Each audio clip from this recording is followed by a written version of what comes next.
down. And I ain't too proud to tell you that I cry sometimes.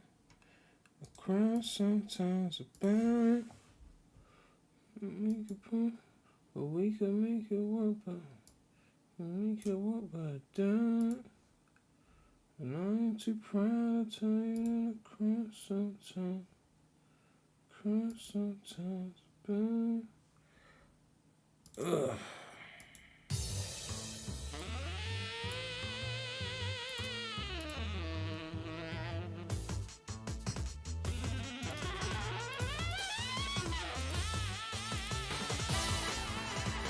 Ugh.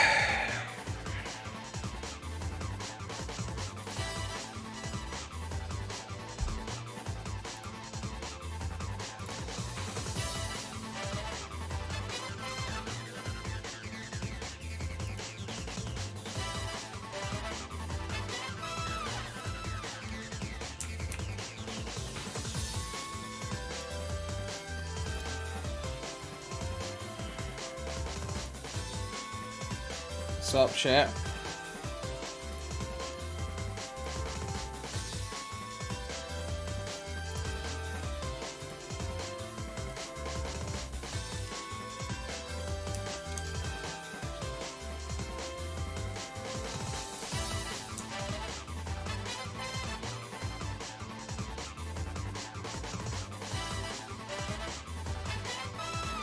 Ugh. Where do I start?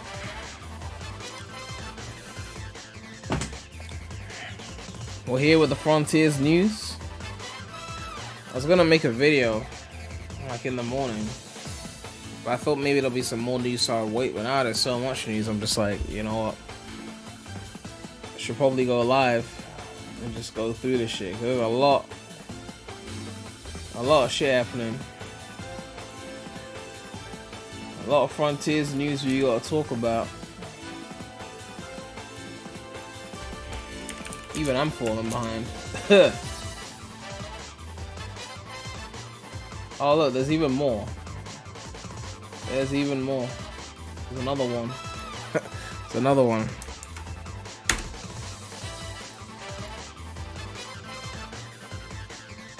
Look at that. There's so many, man. I can't even keep track, man. There's so much shit going on.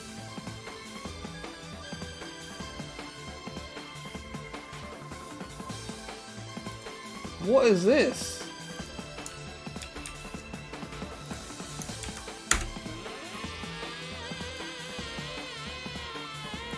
They got different scripts and shit?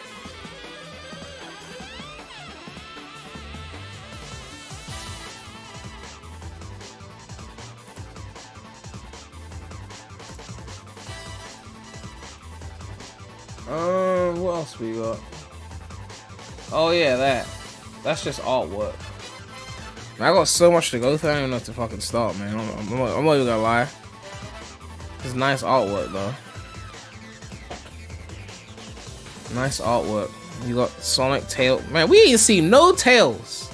Tails probably hiding behind some fucking shrub somewhere. Just behind a rock somewhere. You don't want to deal with Sage, just let Sonic do that fucking shit. Like, he's crying somewhere.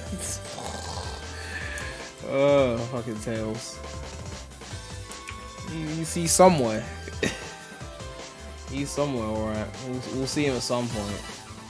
You know what it is.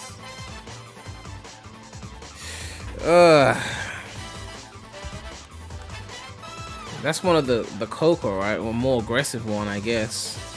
And you got one that's got the fucking... Isn't that like the goggles that Tails wears or something in Riders or some shit like that? Like, and Sage is there like dominating everyone with the pose, like.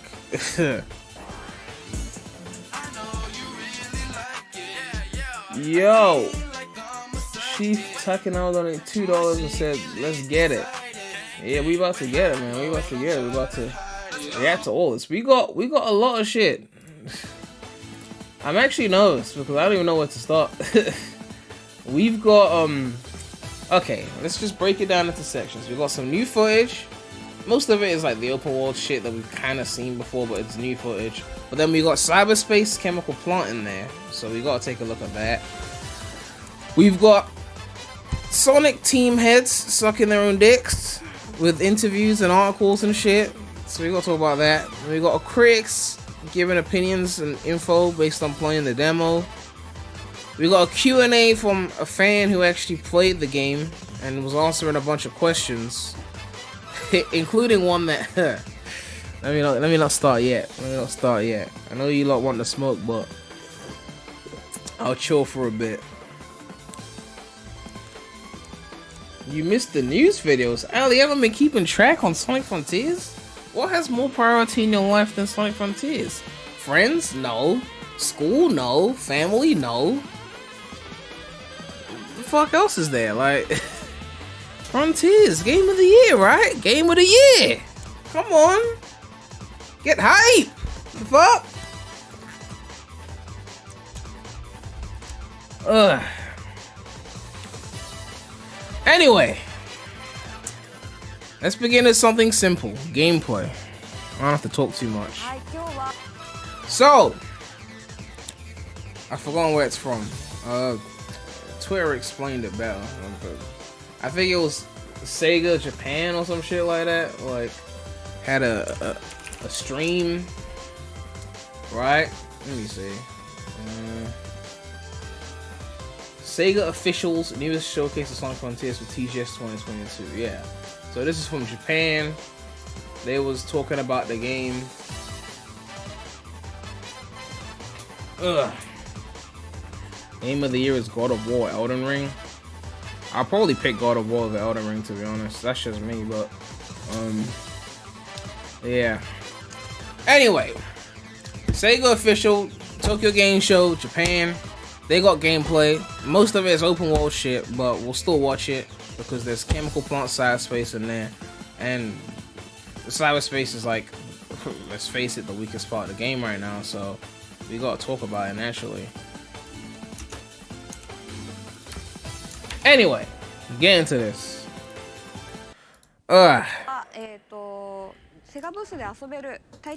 This 60 FPS? Alright.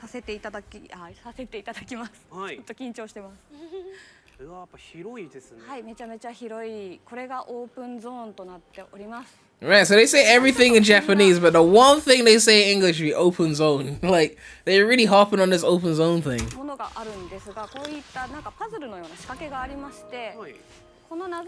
5 combo. The combo of home attacks. Alright, so we see the map here. Someone says subtitles? I don't think that's English. I mean, you could try and do that. That's auto-generate. You could try auto-translating it, but yeah, good luck getting good results out of that.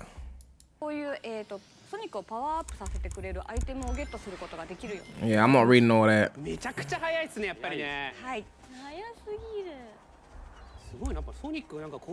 This reminds you of Breath of the Wild and Mario Odyssey. Man, Breath of the Wild and Mario Odyssey is so fundamentally different. I wouldn't even say they are similar, right? I mean, I guess you could argue the shrines are similar to like when Mario goes into those random rooms, but I don't know. Breath of the Wild and Mario Odyssey, I played both of them and they definitely feel very different, you know? I think Mario Odyssey is more like several smaller areas and Breath of the Wild is more bigger areas, which is more what Frontiers is going for.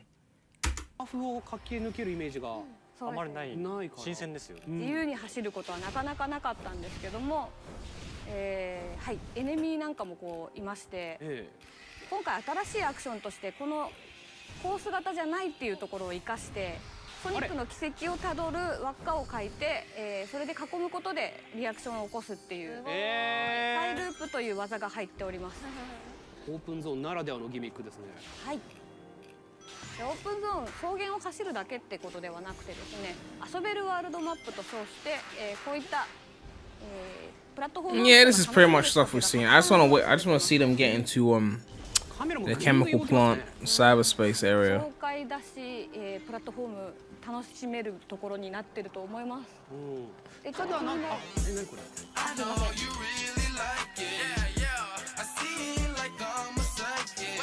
Yo, Marshall donated $2 and said that second God of War trailer made me go, yeah, that's enough. Don't show anymore. I'm sold because of how fucking amazing it looked. Meanwhile, every time Frontiers is shown, I'm just sitting there going, that's it. Yeah, I mean, that last Ragnarok trailer was pretty hype. I'm not gonna lie. Frontiers, I mean, a lot of people are getting hyped for the trailers. I get that, but at the end of the day, it's like I just want to see the platforming at this point because I like the idea of exploring the open world. I like the combat. It doesn't look like crazy combat, but it looks decent. But it's that platforming. It's just missing. Even the puzzles, they showed a few more puzzles, but the platforming is missing. Like honestly, like that's the thing that is gonna hurt for me. Like if the reason why I couldn't give it a higher score is because of that. Let me see.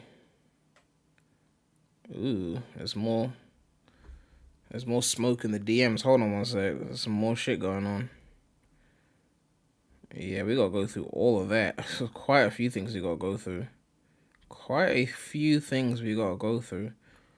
Let me see. Oh, Beats has got the chemical plant music. Hold on one sec. Let me open Discord so we can listen to that as well. On the left screen, please. Thank you. I said on the left screen, but no. Anyway. Always gotta be stubborn.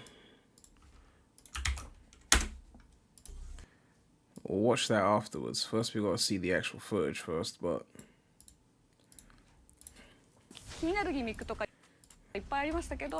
Can you follow me on Twitter? I don't use Twitter like that, so I don't tweet on premydaremy. I haven't tweeted there in almost 2 years. It's a dead account. I just keep it there so no one steals my name. Like when Kobe left Twitter and people started using his name or pretending to be him, that's why I keep the account there. That's the only reason why.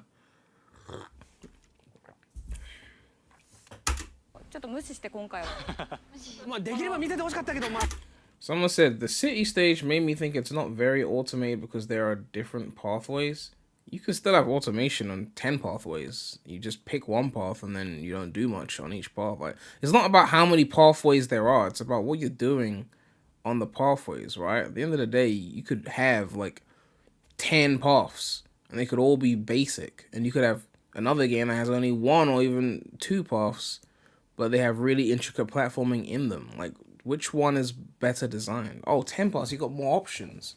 But if all the options are basic, it doesn't really mean that much. Oh, but it's open, right? I feel like a lot of Sonic fans do that, where there's like they prefer open level design over like intricate. Like obviously open and intricate is the best. Like Modern Seaside Hill is pretty open and intricate. People get surprised when I say I like Modern Crisis City more than Modern Seaside Hill. I'm like, well, yeah, it's like it's tougher. I like that. It's not as open as Modern Seaside Hill, but it is really fun, you know. 時間もないしね。すいません。大丈夫です。でっかいエネミーが現れました。まあこれどうやって倒せばいいのかちょっと考えちゃうんですが、そんなと。Someone said roll the gameplay, stop stalling. Man, why do you not come to streams with face camera commentary and expect me to not stop? Like the links are there. Like you can find the links and watch the footage. Like it's there. I'm not here to just play video for. I'm not a DJ, okay? Well, even some DJs talk in between. Like, but I'm not here to just like play footage and shut up. You know what I mean? Like. Yeah, I mean, some people are serious when they do that. I don't know. で囲んでみたらちょっと片足が上がりました。上がったところに攻撃を仕掛けると。Am I a DJ? アイテムを手に入れる。No, I don't do no DJing. そういう感じでちょっと発見がね囲むとあるっていう感じ。I mean, I do be running playlists at house parties sometimes, but that's just like with friends. It's not really DJing. ですが、まあ片手を振り下ろしたところを駆け上って弱点を攻撃するみたいな攻略法になってます。類破壊みたいなのが起こる。はい、さらに今日はですね、もっとお見せしたいと思うので、倒してないのに次に行きます。あ、そうですか。はい。Someone said, "Premi, you hyped for Frontiers or you ain't?" Again, there is there is nuance. Okay, I feel like you're either like hype or you're just, it's trash. It's not like that. I don't think it's trash. I do not think the game is trash. I'm just not like overly like, oh my god, this is gonna be perfect. Like, I'm not gonna put it in any top 5, top 10 list of Sonic games. That's all I'm saying. But it is not bad. Okay, it's a shame because it actually gets a lot of things right.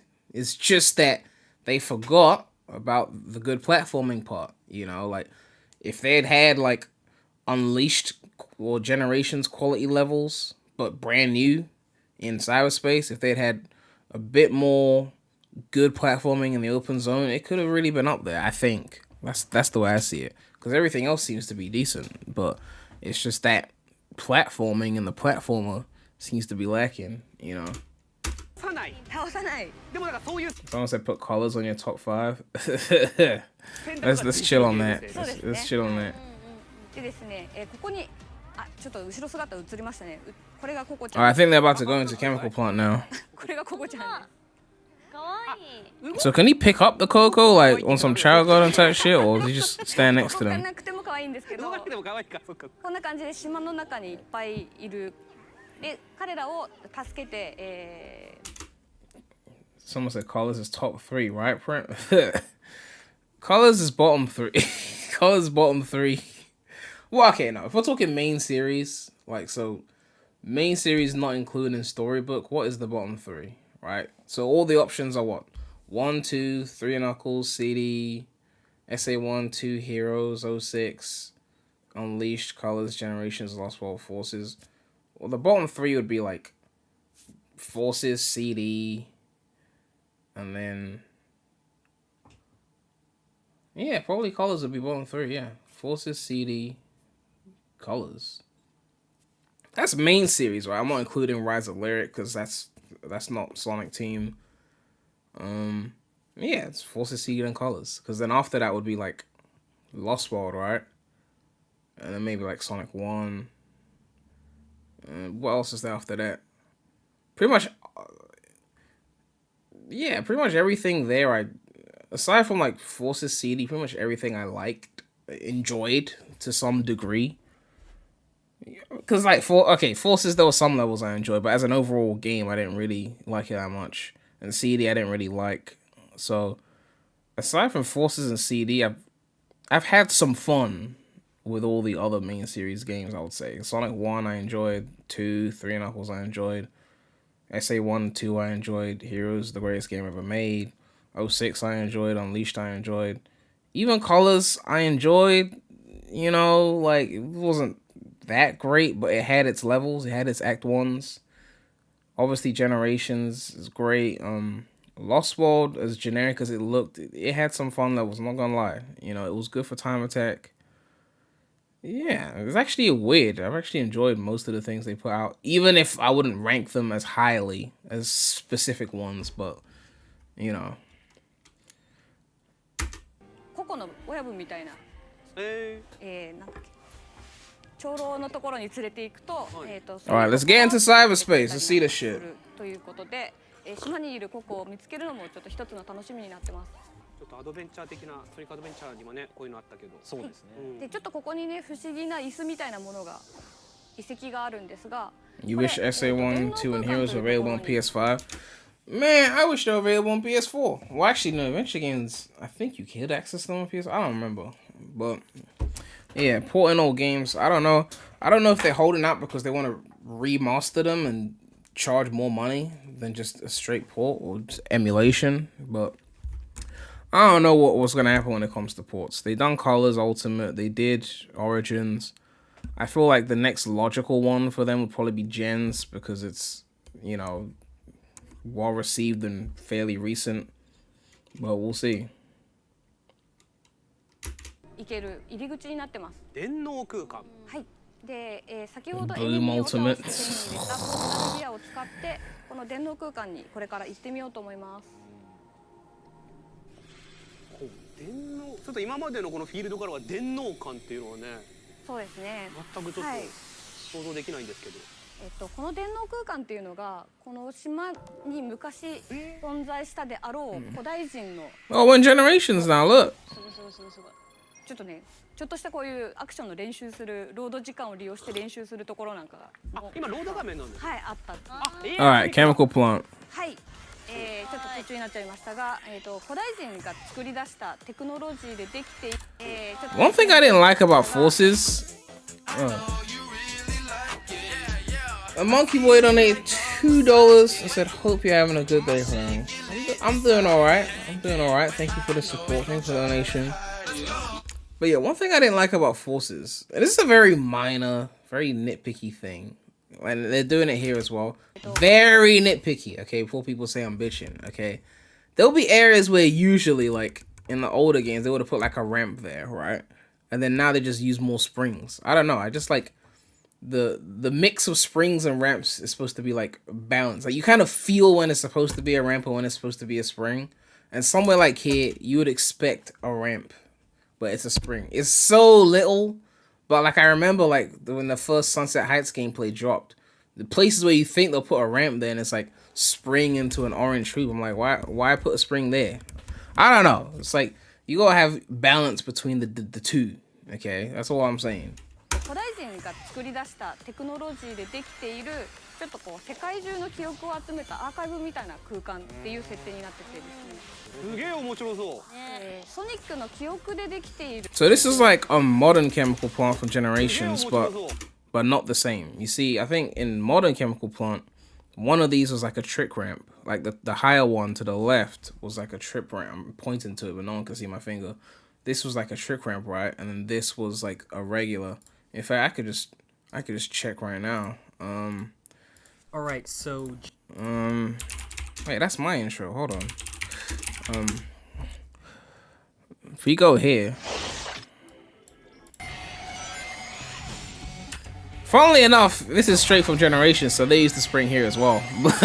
But yeah, and they jump through the hoop. So you hit the rail there. So you have the two paths. Yeah. So here it's just both regular ramps. Here it's a trick ramp and then a regular set of ramps. So it's like they take from Generations, but then because Frontiers fundamentally controls different, they change things. So like in Gens, like okay, go back. So there, that trick ramp up there, if you hit that, you're gonna do tricks. But in Frontiers, you hit that same trick ramp.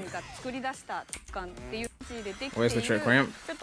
You hit that same trick ramp, and there's like no tricks. So I don't know what's going on with that. So it's like they copy the level design from the better games, but then they don't have the same depth when they copy it, you know. And then here you just kind of like boost and turn, which is good that you can turn sharply in Frontiers, because like the drift is kind of like a crutch when you can't turn properly. It's like, okay, you got a drift. So I understand that being able to turn out the drift is a good thing, but it's like these levels are designed around these sharp drifting corners like a racetrack. So when you then go and remove the ability to drift until it's a designated section and say turn normally, but then you're taking levels that were designed around the drift, it kind of feels like, okay, what was the point of that then? Why not just design levels that are designed around regular turning movement?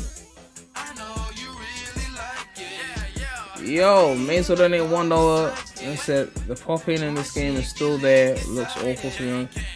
Honestly, I haven't really paid much attention to that. I mean, I'm the guy who loves 06, right? I'm like, certain technical issues, like, I'm not as fast as everyone else. Like, I'm more concerned about fundamental gameplay than, like, that stuff. I know there's people that really care about that stuff. I personally am not as fast, you know? Everyone's got the thing they care about the most, right? Some people care about the animations the most. Some people care about the story the most. Some people care about, you know, the graphics the most. I'm like the core movement and gameplay. That's me. Like, that's the shit that you get that, you have me on board, right? But anyway, yeah, so no, that's the wrong link. So here you hit that boost Then you get that sharp drift to try and get the top drift, the top ramp, which is what makes that section fun because you're trying to do it fast. You're trying to hit that drift tightly so you can hit the yellow ramp. But here, you have sharp turning. So it's almost like it's the same environment, but the difficulty is gone. It's almost the Generations version is almost like playing a Mario Kart 8 track on 200cc, and that was like the original way of playing it. And then like 10 years later, they bring back the track, but you can only play it in 50cc. And all those tight, sharp drifts and brakes you were pulling off on those corners that made the track challenging are gone. And now all you have to do is just drive and then kind of veer to the left a bit. And it's like, technically it's the same track, but the thrill of it and the challenge of it is gone because like, what's that one track in Mario Kart 8 Deluxe that was taken from the GameCube? It was a Yoshi Circuit, right? Yoshi Circuit, I think it was Yoshi Circuit. You know what I'm talking about. Yoshi Circuit, when you're learning 200cc, this track is a bitch, okay? This track is got sharp turns everywhere, okay? So if you want to get good at 200cc, you gotta get good at Yoshi Circuit. Everything is sharp. You're cutting corners, you're taking shortcuts. This is the world record, so obviously this guy's gonna be better than all of us. But the kind of point is that you gotta learn what you're doing. But with this, you put the same track in 50cc, it becomes a lot easier. Because you just go to the turns, right? You just do basic drifting, and then you're cool. You don't even have to drift on a lot of turns. You could just turn regularly, and you'd still be fine. That changes speed alone, makes it easier to turn, takes the same track and makes it easier. That's kind of the point I'm trying to make here anyway. Zintug Wallheim donated $2.79 and said, has anyone else noticed how slow Sonic looks now? From what I've heard, the cyberspace physics are different from the open world physics. So the physics sliders apparently, from what I heard, don't apply to cyberspace. They apply to the open zone. So I think a lot of people, we'll get into the Q&A, but a lot of people are saying that it's different. So don't expect your physics tweaks to work in the regular cyberspace levels. But anyway, modern chemical plant level design, but simpler. So they took the bottom path here. How the fuck did they save that? You fell off. You boosted. You still were off. Double jump?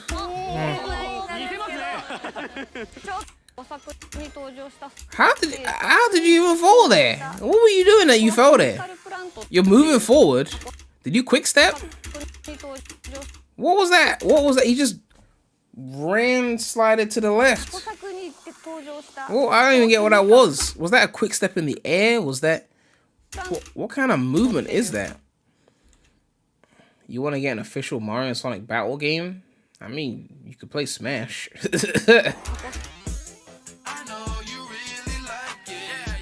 Mazer donated $1, said, no way Supersonic is the final form, no chance Hypersonic, Cybersonic. I mean, leaks have been saying this for ages, though. Leaks literally said Supersonic on every island, and then there was like, was it Hypersonic after that? Something like that?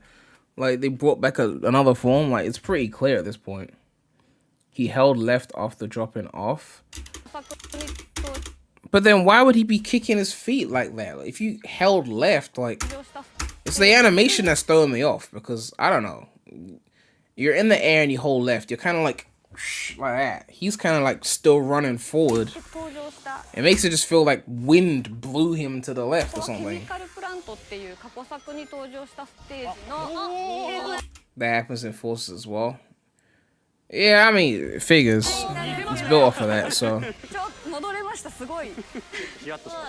Alright. Checkpoint.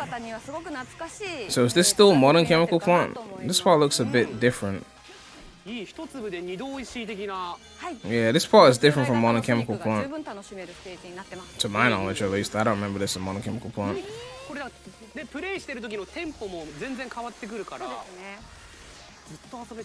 Okay, this part reminds me of modern chemical plant. It's like they took a little bit of modern chemical plant, made a few little original seconds, and then you're already at the end. I mean, look, this is probably the best level so far that I've seen for cyberspace, but again, these levels way too bite-sized. I'm not happy with that. Like, what was that? 58 seconds on a playthrough that was not particularly like some kind of speed run or anything like that. Like, it's way too short. I don't know why they keep doing that, but way too short. Someone said not a single 2D section. No, the Frontiers levels are either one or the other. They don't mix. Separate but equal, apparently. So you got like fully 3D levels and fully 2D levels, but I haven't seen...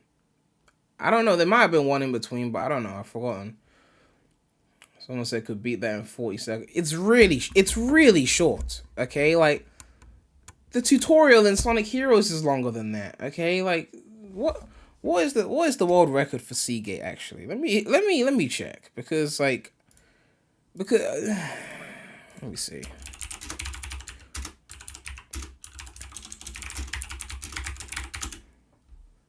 This is the world record. Okay, it says speedrun, it doesn't say world record, but this is the tutorial level in Heroes. And this is a speedrun of the tutorial level. And it still takes longer than actual proper cyberspace. This is a tutorial. All you have to do is skip on child yapping and then get to the end. And this is a longer level than this. Yibby said, I'll give Frontiers the fact that the 3D to 2D ratio in this game isn't problematic for once. But I mean, Unleashed already did that. Again, like, Unleashed already did that. Unleashed was already a game with 2D sections where the 2D didn't overpower the entire game. And was the only Sonic game that had, like, 3D, 2D that really had not too much 2D. Because Generations, I mean, the modern levels didn't have too much 2D. But then they had a whole 2D playstyle. So then the game was mostly 2D. Colors, need I say more? Lost Worlds ratio wasn't as bad as, you know, Colors, but it was still a lot of 2D. So again, like, Unleashed already had this blueprint. Alright. So, a minute 47 for the tutorial level. And I mean, you could argue that Boost is obviously faster, so it's harder to do more content. But, like, 58 seconds. This is not even a speed run. Man, speed run is gonna do this in like 10 seconds. They're gonna like boost to the end or something. I don't know what they're gonna do.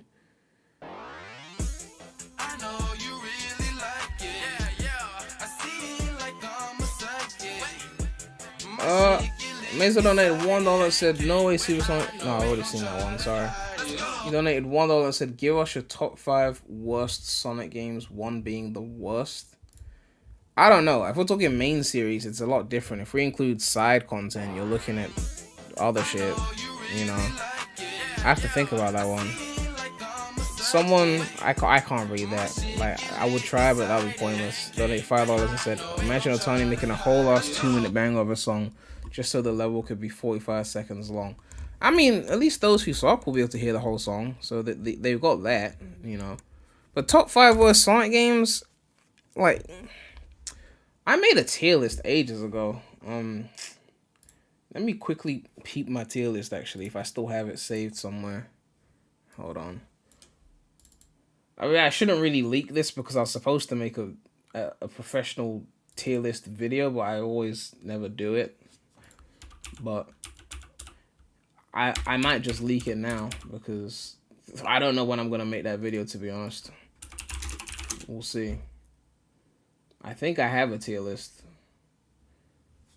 Let me see if it's here.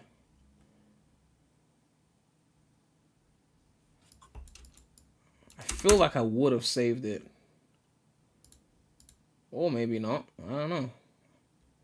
Yeah, I feel like I had a full tier list of like my favorite Sonic games that I did years ago. But I cannot seem to find it right now. But like, if we're talking bottom 5, including everything, if I had to go off the cuff, Sonic Blast is in there. Rise of Lyric put me to sleep. What else? Sonic Blast, Rise of Lyric. I'm trying to think of the spin-offs because I know the main series ones, but the spin-offs are the ones I forget. CD, Forces. What else is there? What's the other ones that people don't like?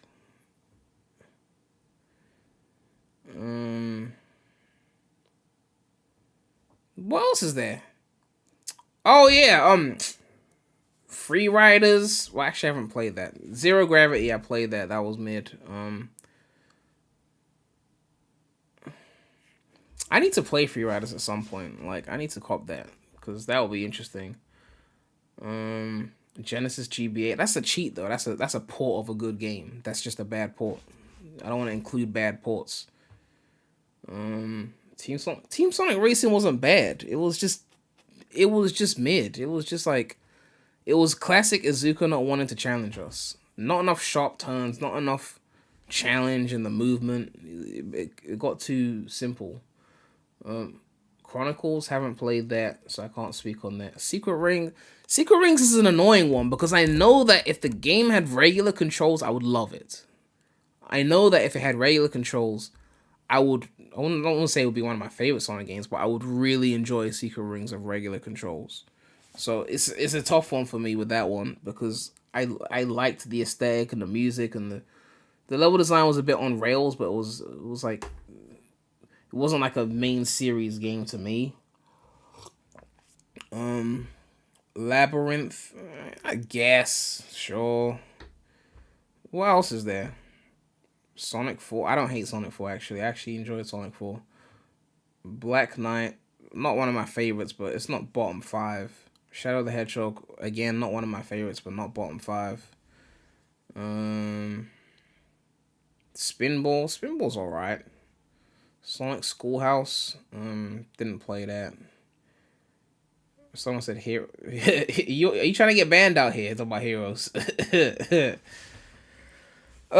Anyway. Everyone knows the best Sonic game is Sonic Edusoft anyway.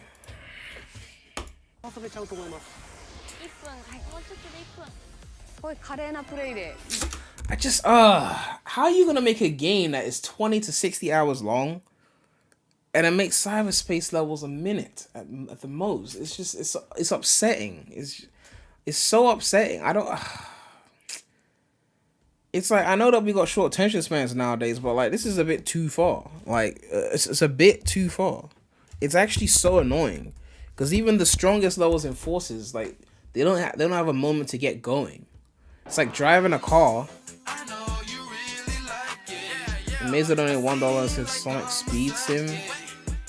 Man, am I including that shit? Like, that doesn't even count as a game to me. It's not. I don't recognize that. Okay, I'm not including that. But like these short levels feel like driving a car, and you never get past gear 2. You know, like the Friends theme song. It's like you're always stuck in second gear. Like, you never get to go to gear 3. Shit never gets smooth. You know, the higher gears are smoother. You're always stuck in 1 and 2. Maybe there's a lot of traffic around, I don't know. But it's like driving a car and you never get past gear 2. It's annoying. It's like, listen, I want to get onto the open stretch of road and just go. Like, there's no time for the level to come into its own. There's no beginning, middle, end. It's just, you're done. Like I say, it's over. Like, it's too short. Okay? It's too short. I'm getting ready to blow the whistle right now. Like, seriously. Ugh. Anyway.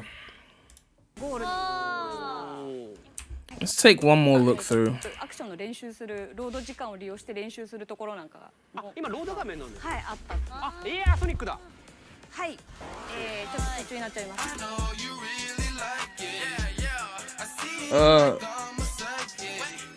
I don't know what that name is, but there's a kind of a baby in it. Donated $2 and said, "Isn't Side-Space History 1/3 of the game?" Yeah, I don't know how they came to that 1/3 conclusion. Either there's just a million of these bite-sized levels, or they're anticipating that people are gonna, because remember there's multiple missions that you do. So we get to the ranking here. You see there's 4 missions here. And if you don't do them in the first run through, you can come back and do them. But you could technically do all of them in one go. The one they missed is the Red Rings one. Get all 5 Red Rings. So maybe they're assuming that people are going to have to replay to do all the missions. So they're adding length for that. They're assuming that there's a lot of casuals who are going to play and die. So they're adding length for that again. Remember that footage I showed before? You might not have remembered. But there was a clip of one of the city radical highway-ass looking levels. And there was an incline where you had to run up the incline. There was no dash panel. And realistically, you just use your boost, right? But these casuals didn't know what they were doing. So they got stuck there for ages until the game just shot them up there with an automated script. But like, if they're assuming people are gonna play like shit, people are gonna replay for missions and red rings, that's probably why they came up with that idea of as a third of the game. I don't know, right? How many side space levels are there? Did the missions get harder? Did the levels get longer? I don't know. Speedlord678.85 said they're short because there are over 30 stages in the game, whereas Unleashed and Generations had 8 levels, but they're longer. That's not true. Generations had 9 levels. And Unleashed, I don't actually remember how many levels Unleashed had. But we can check right now. Let's see. No, not Wikipedia. We want the Wikia. How many areas were in Unleashed? I could think of it, but I could just Google it because I'm lazy. 1, 2, 3, 4, 5, 6, 7, 8, 9. Yeah, 9 areas in both. And one of them was Eggman Land. So, like... Yeah, I mean, look. 30 stages don't mean shit. Okay? If each of them can be beaten in under a minute, this was 58 seconds. Right? Let's do some mathematics. Okay? 58 seconds times 30. Well, some people are saying it's more than 30, but let's say 58 seconds times 30. That's 1740 seconds divided by 60. That's about 29 minutes of content. Okay? That's like a first playthrough. Your first playthrough of Eggman Land was longer than this. Like, let's keep it a buck. Your first playthrough of Eggman Land was longer than this. Now, obviously, once you get good, you could do Eggman Land under 15 minutes, maybe even under 10 if you're balling like that. And then the rest of the levels would be like 3 to 5 minutes, maybe. Which, okay, let's do the calculation on that. We'll just say 15 for Eggman Land once you're good, but it could be quicker. And then just like 1, 2, 3, 4, 5, 6, 7, 8 levels at about 3.5 minutes each. So 8 levels at 3.5 minutes. 15 plus 8 times 3.5. What is that? That's about 43 minutes. These are just the main acts. We're not including the additional acts. Just the day level. Just the day levels. We're already looking at more minutes of content. Once good. Compared to that first playthrough of that other side space level, the chemical plant, which is 58 seconds times by 30, right? So we're still looking at potentially more content just off of the main acts. So it's like, even with the spamming of levels, you still kind of got this, you know, do you know what I mean? It's still imbalanced, right? But there's an open zone, so obviously Frontier is still going to be a longer game. I'm just making the point that, is it really better to have these ridiculously short levels? Like, if you're going to have, and I've said this before, because Unleashed did it with the side content, if you're going to have some ridiculously short levels, at least make them tougher. So it's like a tough little challenge room, and then you do it, and then you come out. But when it feels like just making a quarter of a basic regular Sonic level, it doesn't, I don't know. It just doesn't feel right.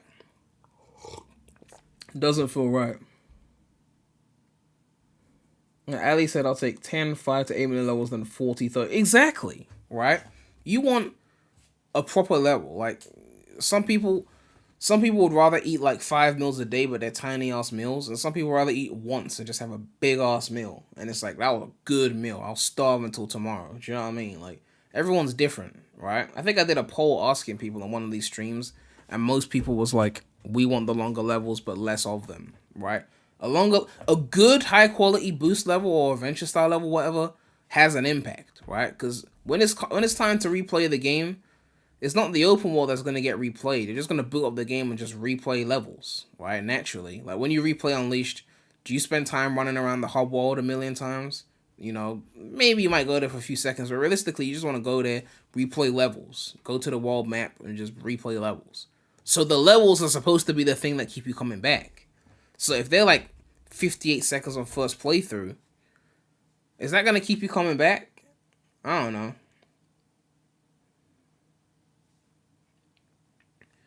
You can say, but praying are just special stages, but side space being promoted one-to-one in the open world, so is it really just fair to say that... No, the special stages excuse is lame. Lame. Completely lame. Izuka said side space is a third of the game. It's not just a special stage. It's main content. A third is a lot, you know. And it's still an excuse, because, like...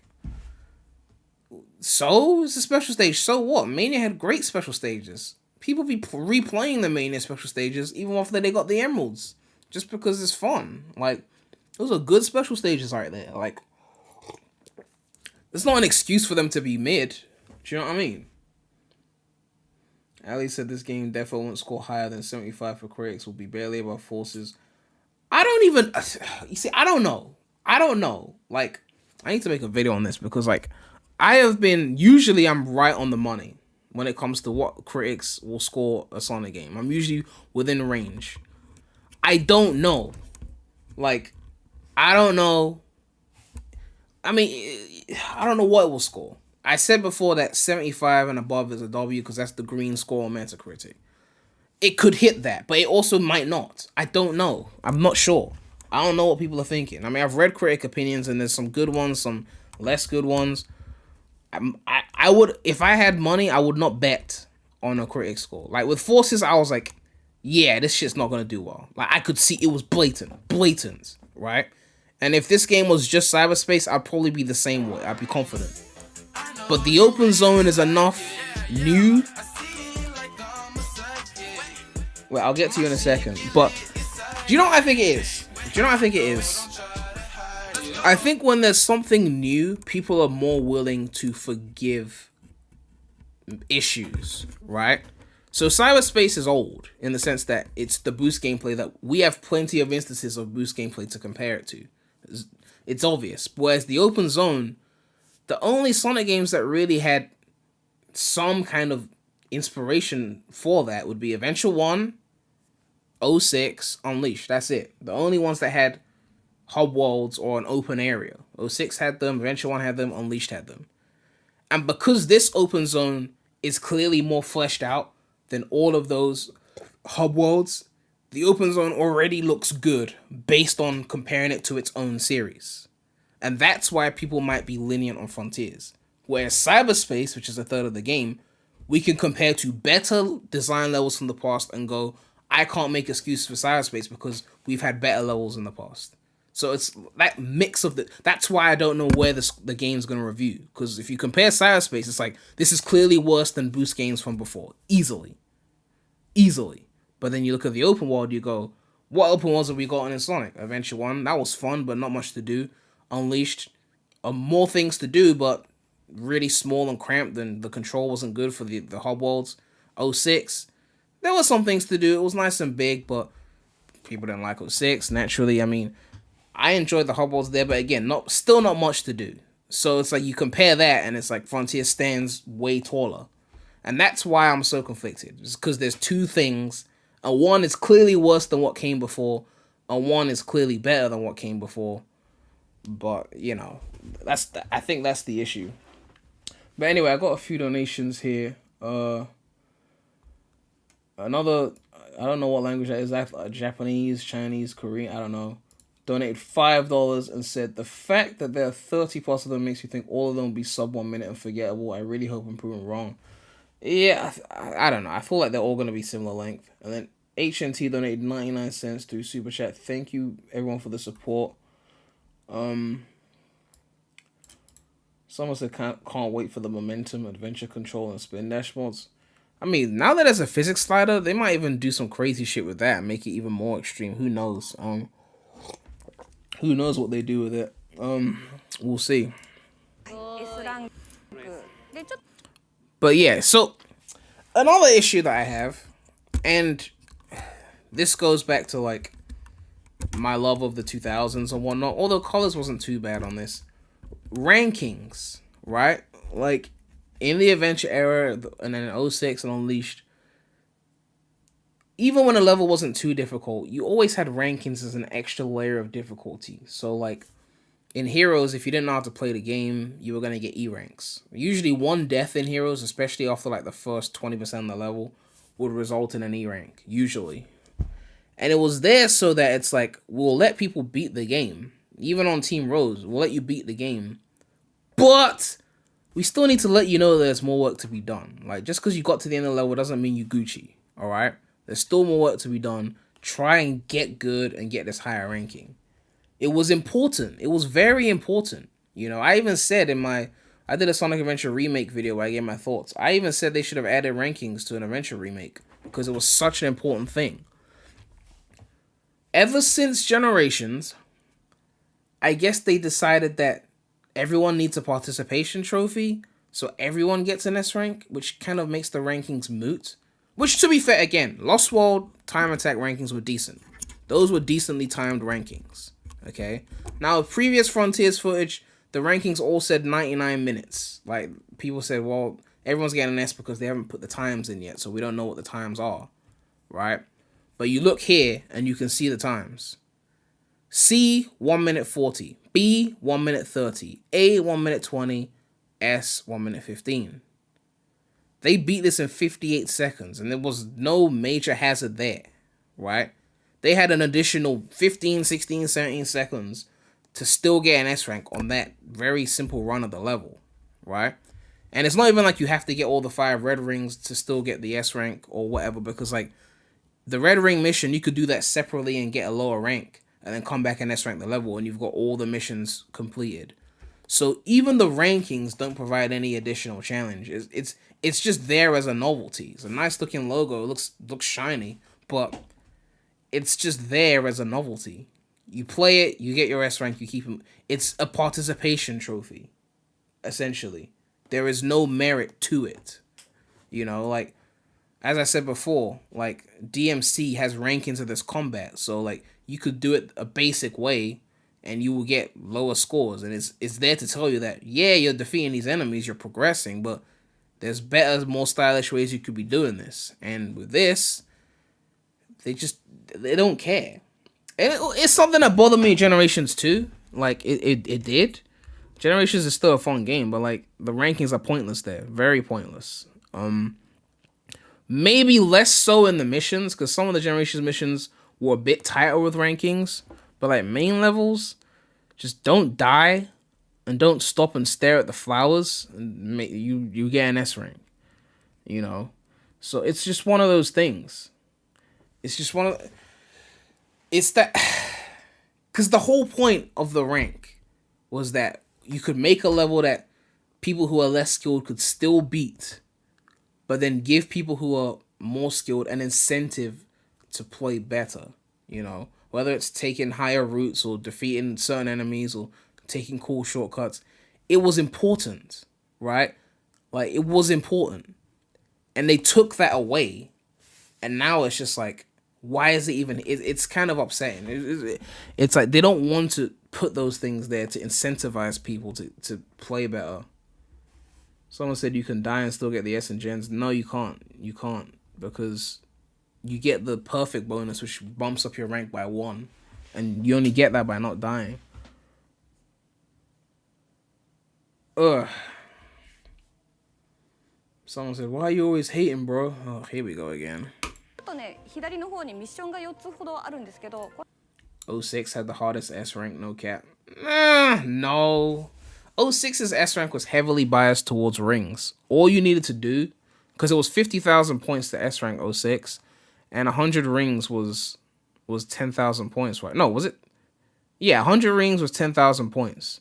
So if you held on to your rings, which is on the non-Mach speed levels, is pretty easy. Even on the Mach speed levels, it can be, minus Crisis City, it could be easy to hold on to rings. So you just got like 200 rings and weren't too slow, didn't die, you could S rank 06.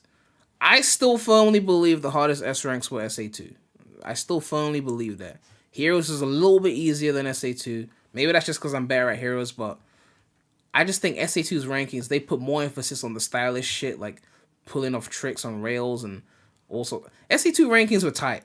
They were tight. Okay. Heroes rankings, you could lose your rings all day, every day in Heroes. As long as you were fast enough and you knew which enemies gave you the most points and you always defeated those enemies, you was going to do all right. As simple as that. And obviously didn't die. You know, that was really important. Don't die. And then, yeah, 06 was heavily focused on rings. Unleashed Werehog definitely was favoring those QTEs on certain enemies. But, you know, in the boost levels, just, again, don't die, don't take too long. Hold on to some rings, you'll be fine. Colors was like spam Wisp, spam rail switching or rail grinding, whatever. Especially spam Wisp, and then get red rings, and you were straight on colors. Lost World was time attack only for the rankings, so just hit the time, you're good. Forces, just play the game, you get the S rank. And here we are. こんな感じで、この電脳空間クリアするためには4つのミッションがあったりして、ちょっと難易度が高くなってたりします。こういうものをクリアしていくと何か Someone said, what game from the meta era is hard? If we're talking Sonic Team, how many games we got? Colors, Gens, Lost World, Forces, and now Frontiers. Forces and Gens are the two easiest ones. So Forces being the easiest, Gens being the second easiest. And then the hardest is between Colors and Lost World, I would say. I would argue Lost World is slightly tougher. That's just me. I don't know. I think Lost World is probably tougher because it has more mechanics, right? You have like the spin dash. Like if you're doing time attack S ranks, it would be tougher than say Colors, I would say. But Colors does have some shit that will kill you first time, like the yellow spring, things like that. You know, there is some deaths in Colors. You know, but I don't know. It's between Colors and Lost World as the hardest in the meta era. Someone said Colors is easy as fuck. Someone said, what is the hardest game in the meta era? There's 4 games. Something has to be the hardest. And it's either Colors or Lost World. I didn't say it was hard. I said it was the hardest of the meta era. Because Generations is not hard at all. Colors is easily harder than Gens. Forces was not hard. It's between Colors and Lost World. Those are the 2 hardest of the meta era. But they're not hard. They're just the hardest of the meta era.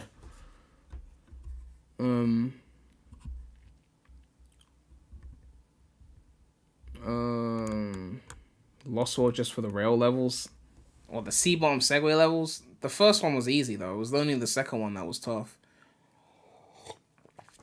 It probably is Lost World that's the hardest though. Because like Lava Mountain Zone 3, that shit would kill you a few times in your first playthrough. And at time attacking it, you can't die at all to get the time. That was some... Lava Mountain Zone 3 was a good level. Exactly, Yibby. Exactly what I'm saying. Like Generations was piss easy. Like I don't think I ever got stomped in Gens. Maybe a few deaths in Crisis C on my first playthrough. I might have wasted some time in Planet Wisp though, like classic Planet Wisp. I think I was in there for ages the first time I played it because my god, that level was a mess. But yeah, I didn't really struggle in Gens. I remember my first playthrough of Generations vividly. I was still in boarding school. I had that Sony Vaio laptop. That shit went ham. I still have that laptop somewhere. I mean, it's broken, but yeah. But Generations wasn't hard. It was not hard. The rankings were easy. The game was fairly easy. Lost World had some tough levels, definitely. I'll give you that. But yeah, Lost World and Colors were the 2 hardest of the meta era. Alright, what are we doing now? この後出てくるので見てみましょうか。 They're teaching you the stomp, I'm guessing? はい、ロード時間を利用してアクションを練習しつつ、これも結構楽しめるところなので、オプション画面からも練習する画面まで行くことができたりします。はい、で、電脳空間から出てきました。で、ここで、ミッションをクリアしたので、エメラルドキーというものを手に入れることができます。Swifty Central done it at £1.79 and said at least Pontac and Graph aren't right in Frontiers. Yeah, I mean that's always a good point. But I haven't been invested in Sonic stories in a long time. Like I don't know, ever since Ever since Roger, ever since like Colors, I just stopped being invested in Sonic stories. Like, I can't. I feel like my attachment to the characters has drifted because of that whole voice change and the Pontiff writing. It was almost like being friends with someone and you've known them for years and you related to them and you had great banter, and then one day that person you were friends with got taken away, kidnapped, and they took his brain out and replaced it with some completely different person and replaced his vocal cords. And that person needed to pretend that they were still the same person. So they said there was the same person. Like, if his name was Dan, he'll come and tell you his name is Dan. He'll come and talk to you. But it's a completely different person. Sounds completely different, but he looks the same. And it's like, yeah, I mean, I guess you are Dan because you look like Dan, but your voice sounds different. You act completely different. Like, we don't have a connection no more, Dan. Like, we don't have no banter. I don't know you anymore, Dan. Like, that's what it felt like. It was like, I don't even know who this character is anymore. And ever since then, I've just never been invested in Sonic stories. Just never. And it's like, even now, like, Ian Flynn's writing a story, I'm assuming it'll be better than the previous Roger stories. But it's like, ever since that voice cast shift, I just don't care anymore. It's weird.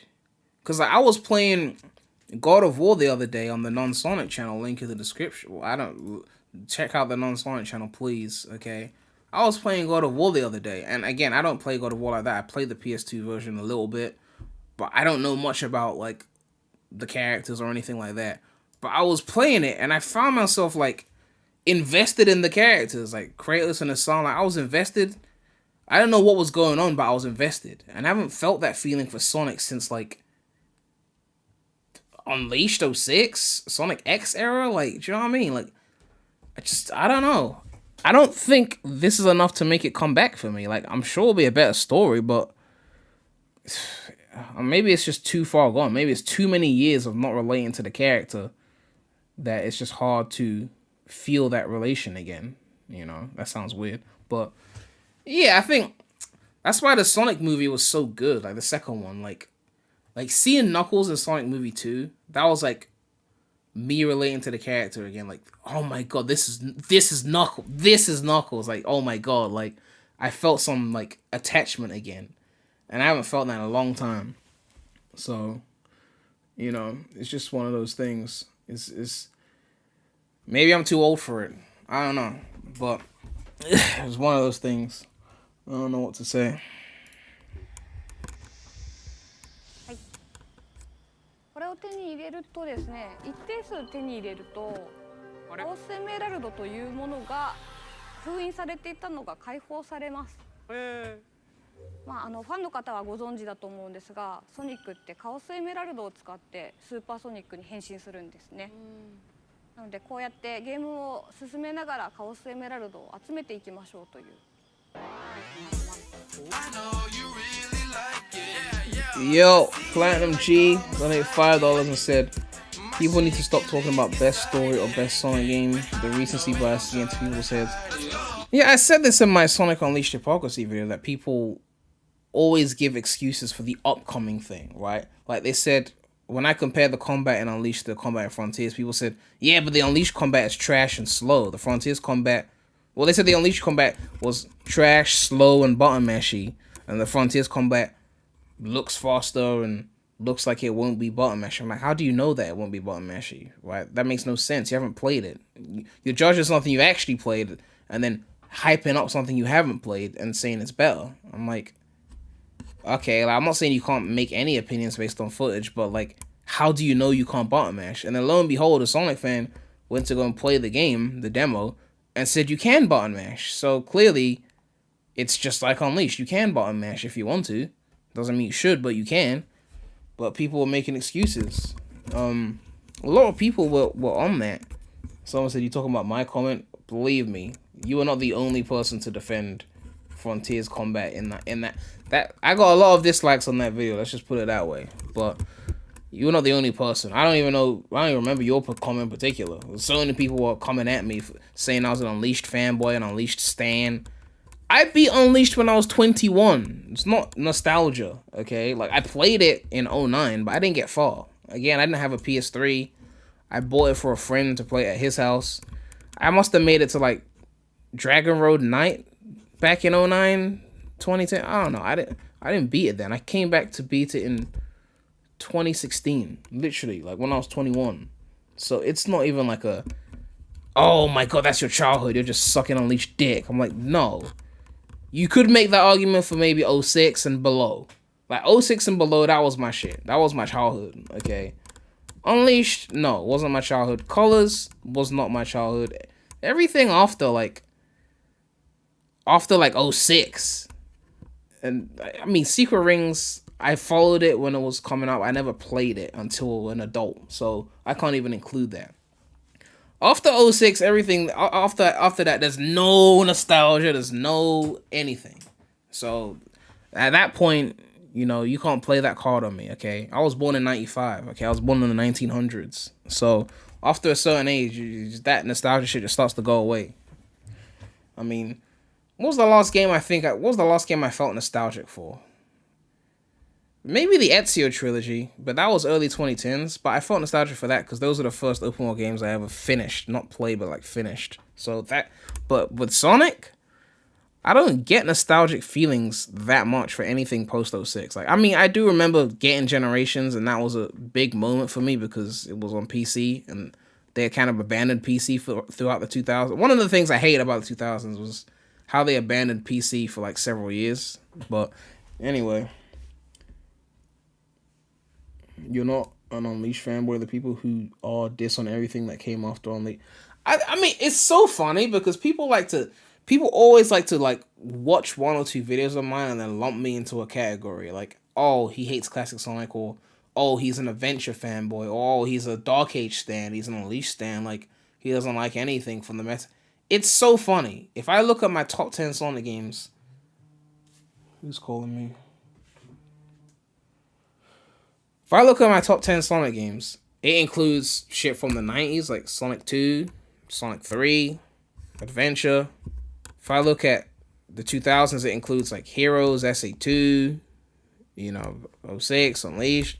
Then in the 2010s, you got like Generations, Mania.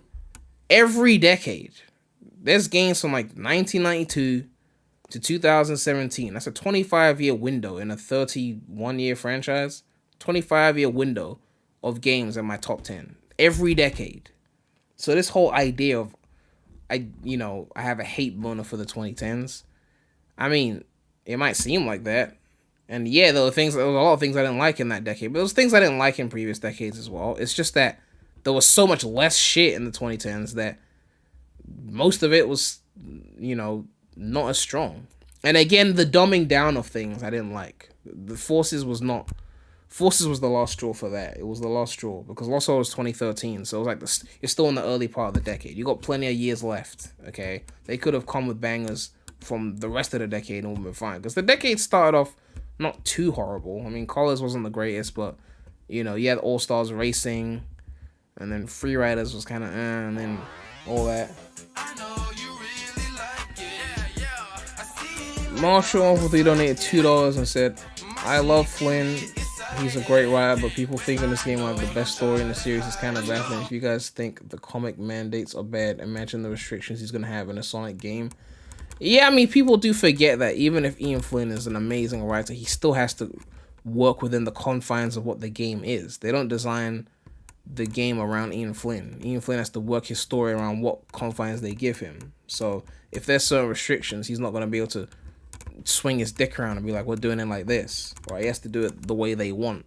So you have to factor that in. That being said, I mean, most Sonic stories are not amazing in my opinion. Like, there's enjoyable ones. Like, there's definitely ones I enjoyed from the Adventure era, and even 06 Unleashed story I enjoyed. But like, I feel like the best foundation of a Sonic plot will always be Adventure 1. Like, just like the plot itself, the Chaos plot, the going after the emeralds. It's simple and makes sense. You gotta get the emeralds so that Eggman doesn't get them and get into Chaos. Eggman gets them, gets into Chaos, and then now you have to defeat Chaos together. Like, simple plot, but it works. You know, I always felt like that's the best plot for a movie. and then you got SA2 as well, obviously. But my point was just to say that Sonic stories, for me, if the tone is right, I can enjoy it. Like if I relate to the characters and their personalities, then it doesn't really matter how amazing the story is if the cast is solid and they're saying the right things. You know, even if the story isn't the greatest, I'll be fine with it. もうちょっといけそうですか？もうちょっと見られる。もうちょっと見られる。じゃあちょっとカオスエメラルドのとこまで行ってみましょ What う。 was he doing? Is he trying to spin cycle the 赤い Cocos? 柱が立ってるんですけど、赤い光の柱が立ってるんですけど、あそこに今カオスエメラルドがありますよ、封印が解けてますよっていうマークになります。めちゃめちゃ広いんですけど、ソニック速いんであっという間に。あっちまですね本当にね。確かに。はい。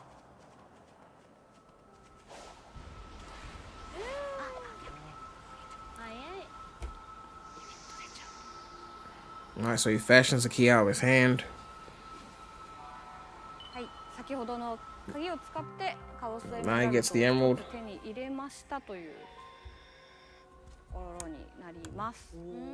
じゃあ冒頭とかも目的はカオスエメラルドをまず集めていくっていうことに。そうですね。ここまでにいろいろシナリオ上、仲間たちを助けなきゃいけないっていう事情とかが出てくるんですけども、そのために、カオスエメラルドを集めて決戦をしようっていう感じになってます。なるほど。ちょっとゲームプレイをね見させていただいたけど、本当にこういろんななんていうの。Friend machine for only now. We've only covered one video. Well, you lot keep asking me shit. You want me to ignore the chat? If I ignored the chat, we would have been done a long time ago. That's what I'm saying. 世界の片鱗を見せていただいて。このピどうでした？いや、私はまだあんまり上手くなかったんで、絵を描いて。Are those Sonic ears? やっぱ上手い人のプレイ見てるとやりたくなりますねまた。Alright. There's new footage from the guy who posted big fishing. Nothing new there. Alright. That was one clip. We got another clip. This is 60 FPS. これです。すいません。 Is that like VTuber shit? Oh god. こんな感じなんだ。そう、なんかもうなんていうの、グラフィックが綺麗すぎて、すごいすごいすごい。ちょっと没入感がすごいんですけど、こうやってねリングを広げながらね。お、これはなんだろう。キュアミックスをクリアして報酬を得る。お、謎解きですね。おお。これはグラ綺麗すぎるな。綺麗すぎるな。 The one thing that you can definitely say that Frontiers is better than every Sonic game is the graphics. They killed it on the graphics. Like graphics, they killed it on that. This is what Forces could have been back then. Like literally, Forces could have been this graphically dense, but they chose to make it look so. Like they could have gone this hard back then, because let's face it, like this game is gonna run on PS4, Xbox One, so they still had to design it with that in mind. Even Switch. I mean, it wouldn't have been 4K, but it could have run. It could have had graphics like this.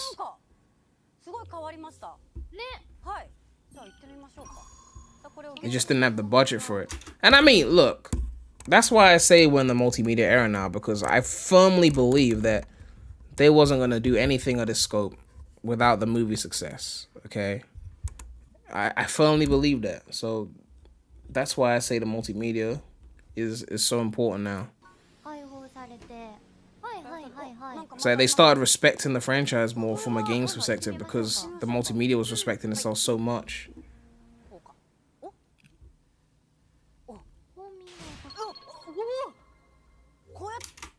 So what did they do in 2018 and 2019 then? I'm glad you asked. I'm glad you asked. Let me point you to a game that came out in, when did it come out? Let's see. Secure Wars came out in December 2019, worldwide April 2020. Can you see that over there? December 2019, April 2020. Secure Wars, right? Who developed this game? Polished by Sega. See, it was developed by Sega CS2 R&D, right? Now, if we go and look at the development tab, what does it say here? What does it say here? I'm trying to find... Okay, here we go. The game was developed by a team within Sega's CS Research and Development No. 2 division, which also includes Sonic Team. Ah, so while you were sitting there waiting, thinking they were working on Frontiers heavily, they probably had a few employees working on Frontiers in the back while they were really focusing on this. And then it was only after that that they would increase the amount of work on Frontiers. For example, let's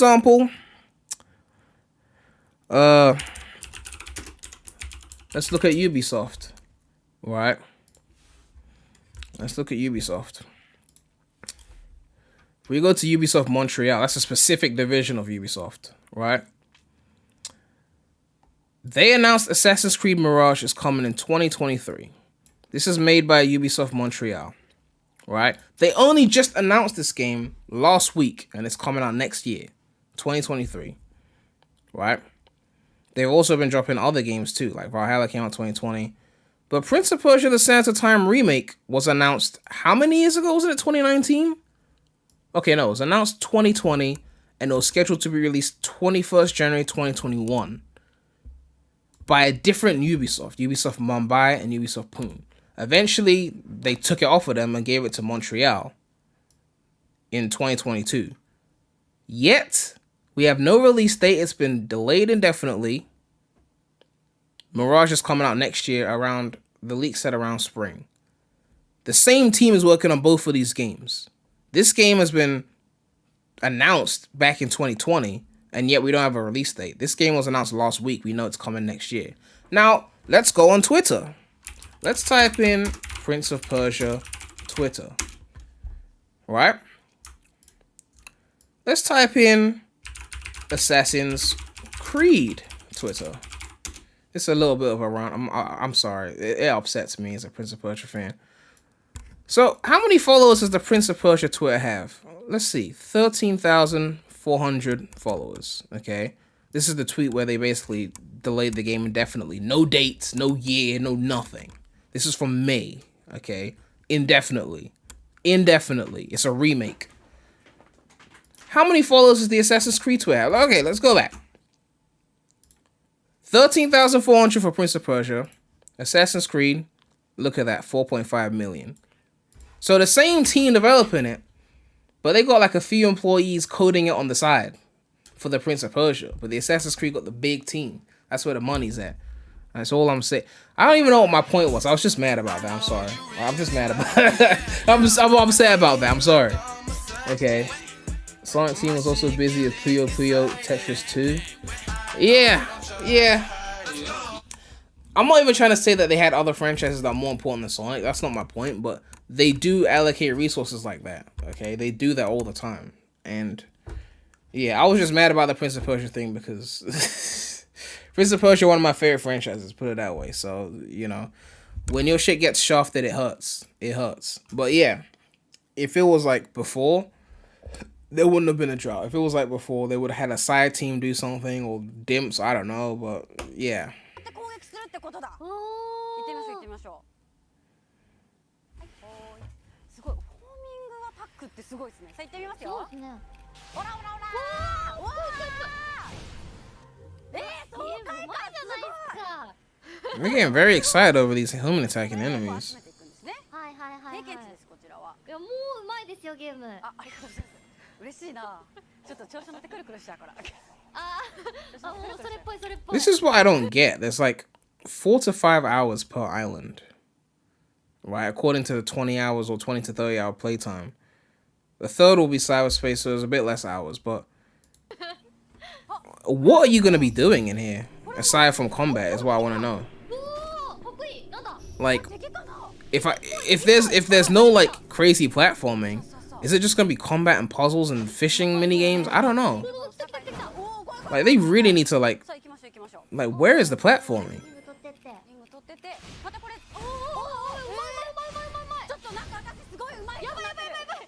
Man, they're getting a bit too hype over these enemies. They're just homing attacks. Chill. You acting like you did some crazy shit.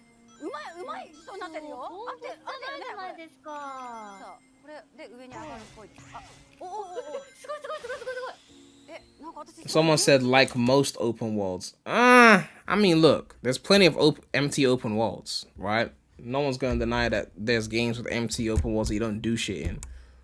But I was never a fan of those ones either. I like the ones where they're dense and you can do shit, you know? That's why I love the Ezio trilogy. Even parkouring is just so fun, you know? But if you're gonna have an open world, traversal should be fun because that's what makes it entertaining. And since Sonic is a platformer, you know, level design that encourages his speed and momentum would be fun. Like, here, like, there's a little bit here, like, you hit the spring and then you aim into the, I guess you air boost into the hoop, but it's not like crazy platforming, right? Spider-Man, it's got a good open world. Yeah. The traversal is just really fun. Like, you could just swing around there for ages.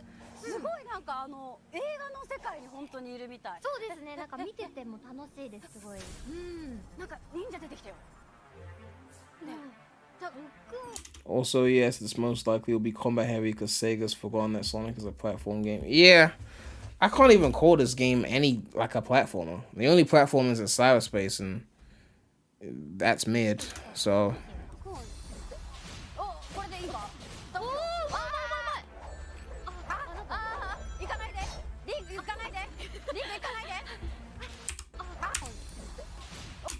So, is it just based on rings? I don't even remember, because Sonic doesn't have a health bar, right? So, for him to die here, would it just be running out of rings that would kill him?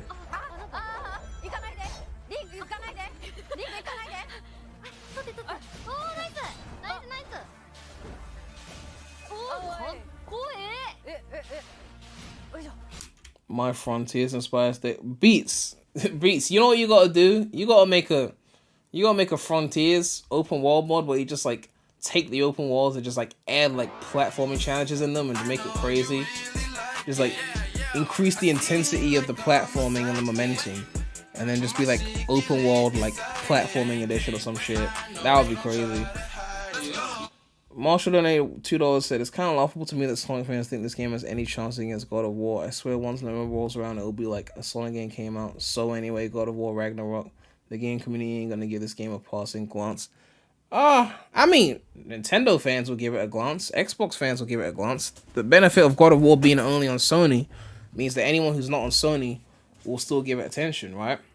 But in terms of like review scores, obviously no. Like if Ragnarok loses to Frontiers, man, that would be crazy. I'm not gonna lie. I don't see that happening. In terms of critic scores, I don't see that happening. In terms of attention, the stats are there that God of War sells more than Sonic. So again, you know, but Sonic fans are using their Sonic fan lens at the end of the day. So, oh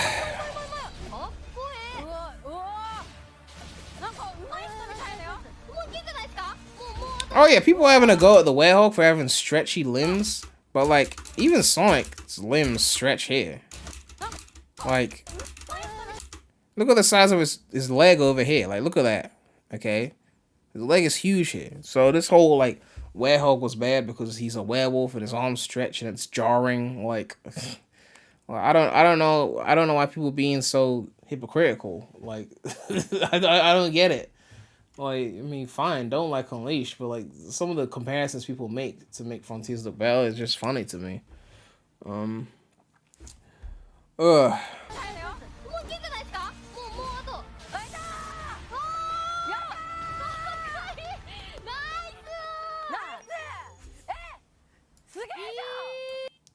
Liam John Smith donated 99 cents through Super Chat. Thank you for the support.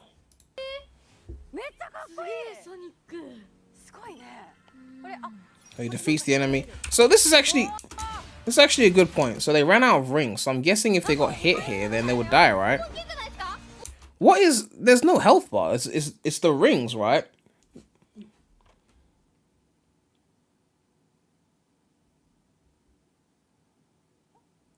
Yeah, people are still defending this more than like it's an animation technique. Yeah, but so his limbs are stretching, right? That's my point. The Werehog's limbs stretch. People said it was bad. These limbs are stretching. Now it's just an animation technique, so it's fine. the limbs are stretching. Either they're both good or they're both bad. Like, I don't understand why people make so many reasons up for why one is bad and the other isn't. I don't know. But I'm trying to understand, is the rings what kill you in combat? Is it just 0 rings and you're dead? Yo, Marius with the 25. I don't know what RON is, but thank you. I have a cold and I'm bedridden. What did I miss? Is the combat fun. I'm not expecting DMC levels of depth, but some combo potential at least. Well, I'm still watching now. We saw Chemical Plant Cyberspace. That was very new. We hadn't seen that properly before, like in proper quality. But we're just looking at like the general footage and just watching it. So it's 0 rings and you're dead, right? And just to be clear, you can grab your rings back when you get hit, right? It's not like you can't touch them. Yeah, you can grab your rings back after you get hit. So in theory, you could just keep going. As long as you grab 1 ring, you could always survive the combat. So the people, again, I hate to go back to Unleashed again. That sounds wrong because I love Unleashed, but hate to bring it up again. But people were saying that Unleashed combat was button mashy, but then Frontiers combat wasn't. But if you could just essentially just keep spamming the attack button and not thinking about what the enemy's attack process is, and then every time they hit you and you lose rings, you just go, oh shit, grab your rings back, or at least 1 ring back, and then go back to spamming the attack button. In theory, you could essentially just button mash your way through the enemies. Now, again, I'm not saying that's good or bad, right? I'm saying, how is this fundamentally so much stronger than what Unleashed did, right? I mean, the whale get a health bar, so you couldn't just grab your rings back. I mean, you could grab rings to increase your health, but if there were no rings where the boss was, all you had was health. You'd have to hope that there was a health thing there to rejuvenate your health, otherwise you were fucked. Critic donated $5, said Unleashed only negative is literally the inconsistent frame rate on the Series S at 60 FPS. Wait, it's not consistent on the Series S? I thought the frame rate was good on the Series S. It's literally the best only. I don't care what people say. Yeah, I mean, I have very few issues with Unleashed. Very few. I don't want to get into a whole Unleashed review, but you can watch my Unleashed Remastered video for opinions on how I'd remaster the game. Mario said, you think the ring system will be repurposed given the focus on combat? C-Spot, the electricity 3s and the house system. Yeah, like if you're going to focus on combat but use a ring system, like I will use a game, I'll use an example of a game that I actually really like. Like this is a game I enjoy. But like Assassin's Creed 2, for example, I don't know if I'm even going to find a good place to showcase my point, but like Assassin's Creed 2, basic combat, but I love this game. Not because of the combat, but basic combat. But actually, that was a good place to stop it. So you see that as medicine, right? You can store up to 15. It says 5, but when you level up, you can start to 15, right? When you get that medicine, it rejuvenates your health. And you can pause at any point in time in the game to get medicine or to use medicine that you've already paid for. Eventually, this health bar will get a lot higher. Let me just skip through. Yeah. So what happens is it doesn't matter if the enemies were tough, because all you needed to do, and this is what I did on my first playthrough, is just spam the same attack in combat. It doesn't matter if 20 enemies are trying to ambush you. Spam the same attack. And when you lose enough health, your health gets a little bit too low. You press, is it L1 or R1? You press one of those buttons, you use a medicine, and then your health goes all the way back up. Maybe not to the absolute max, but it goes back up. And you can store up to 15 medicines in one go. So in a big ambush where guards are coming at you, button mash, get medicine, then your health goes up again before you die. Do that. You got like 15 goes of that. You will never die from that. You know, I don't think they thought that part through. I don't think that was intentional. You know, maybe they thought that the enemies would still pose a challenge, but because of that, they don't really. But there are better ways to do the combat. If you pay attention in the tutorial sections, there's things you could do to counter attacks and not have to rely on that. But a lot of people will end up doing that and saying that the combat is not as good, right? But I'm trying to remember the point I was trying to make. The point I was trying to make is that a lot of games do this. They have ways to cheese combat. Always, you know.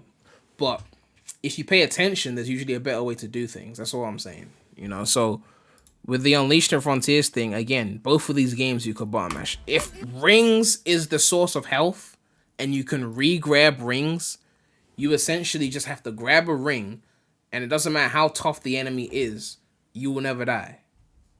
And again, I'm not trying to say that's good or bad, I'm just saying be consistent, okay? Don't trash Unleashed for being button mashy combat and then defend Frontiers because it's the upcoming game when you could just grab your ring and cheese it. You know, that's not fair to me. It should be consistent.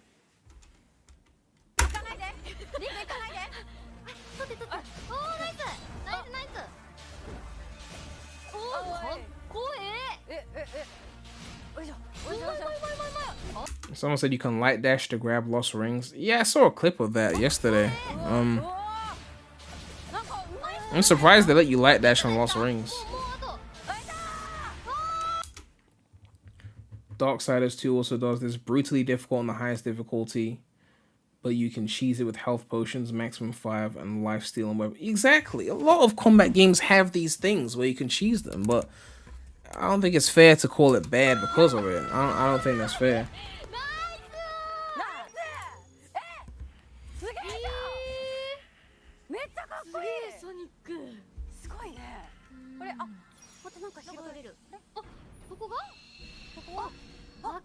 So they've opened a new section of the world, the zone. Darksiders 2 is awesome. It's like Prince of Persia and DMC mixed together. That sounds amazing. Prince of Persia and DMC mixed together. What about the first game? Is that good? Are they on Steam? I actually bought DMC HD collection on Steam so I could play it. Because I had 5, but I figured like I got the Steam Deck, I should get some more shit. I was just in a buying mood. There was a discount, so I just copped. Apparently everyone likes all the games except 2, so I figured I might as well just cop the collection because it was the first 3 anyway.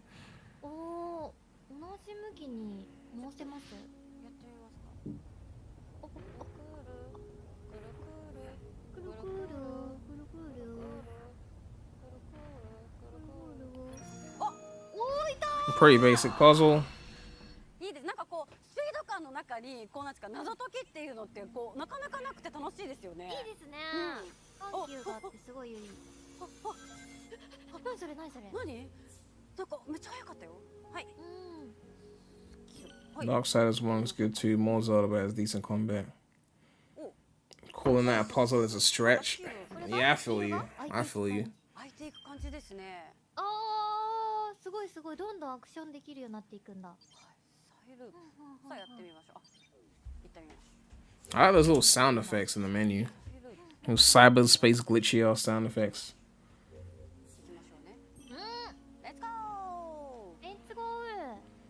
Yeah, everyone's saying DMC2 is trash, so I'll probably just skip that in the collection.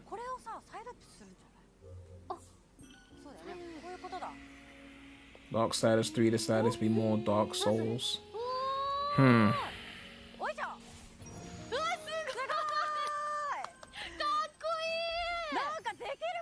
They get excited over everything. Like, it was a spin cycle. Like, chill. Like, God, like, relax. They acting like they're riding the bobsled.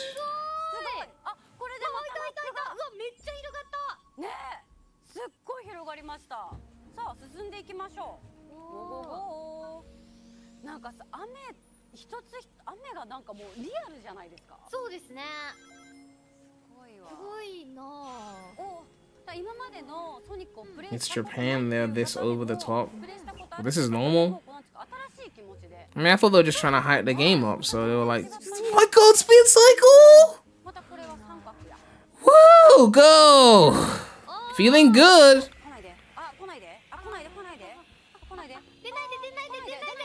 That enemy almost ran out of the spin cycle. He almost left. Did they lose any health? Or it was a little bit of health, it seems. Not much from the spin cycle. ですそうですそうです。あ、余裕。余裕余裕余裕。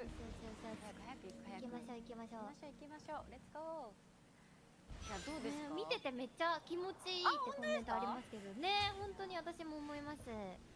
なんかコメントでもね、従来の感覚。You seen the Psyloop shape tweets? Yeah, there was like draw a heart and then you get heart or some shit like that. You know. Wouldn't that be cheesable though? I don't understand how they could just do that. 行くかと向かえ。Solaris here is the gameplay myth. Man, you have to make up your own mind for that.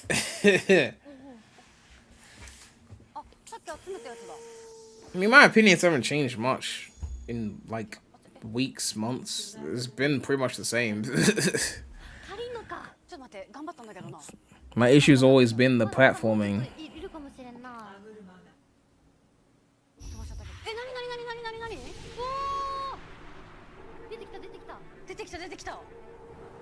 What do you get if you draw a penis to the side? That was the first thing that came to my mind. Like, when you draw a dick, what happens? Maybe it squirts? I don't know.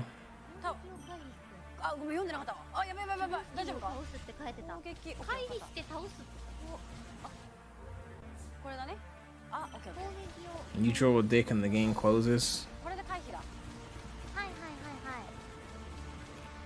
I'll probably just write something. I'll probably just write something in cursive with the Psyloop. I'll just write heroes better.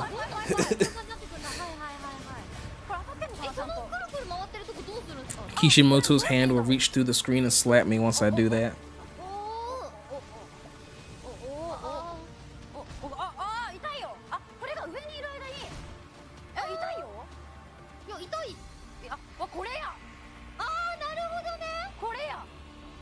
Rumor has it if you draw the words Team Sonic in the Psyloop, then Tails and Knuckles will show up. It'll be like Luigi in Super Mario 64. If you draw a picture of Seaside Hill, then the music will start playing.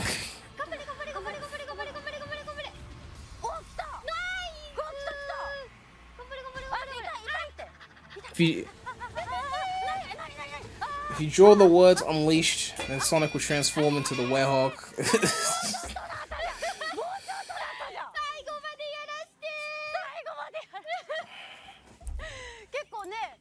Alright, what else we got? Chemical Plant music from Beats.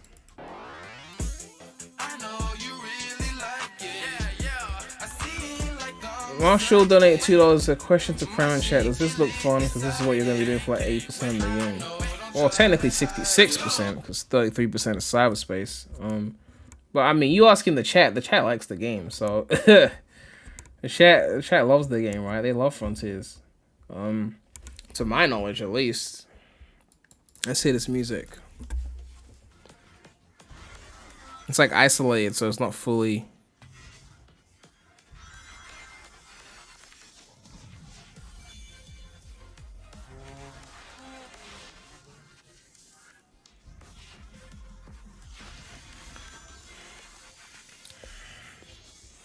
There's very little in these levels. The way they managed to make emptier versions of the Gens and Unleashed levels is kind of baffling. They just took them, made them more barren, made them easier.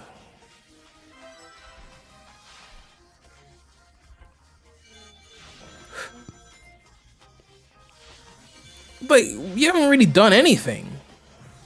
A few homing attacks, barely any platforming. And it's over. It's just like why? Let's go back to Modern Chemical Plant right now. Let's go back to Modern Chemical Plant because and even the Gens levels are short. I've said that before. So don't act like I wouldn't say about Gens. I prefer Unleash length, but let's just compare why Gens was better. First of all, can you take the shortcut? Can you take the shortcut at the beginning? Can you still go on the sides? That's an interesting question. Can you still jump there and run there? Do they let you do that? Probably. I don't know. We'll have to see when someone takes it. But anyway.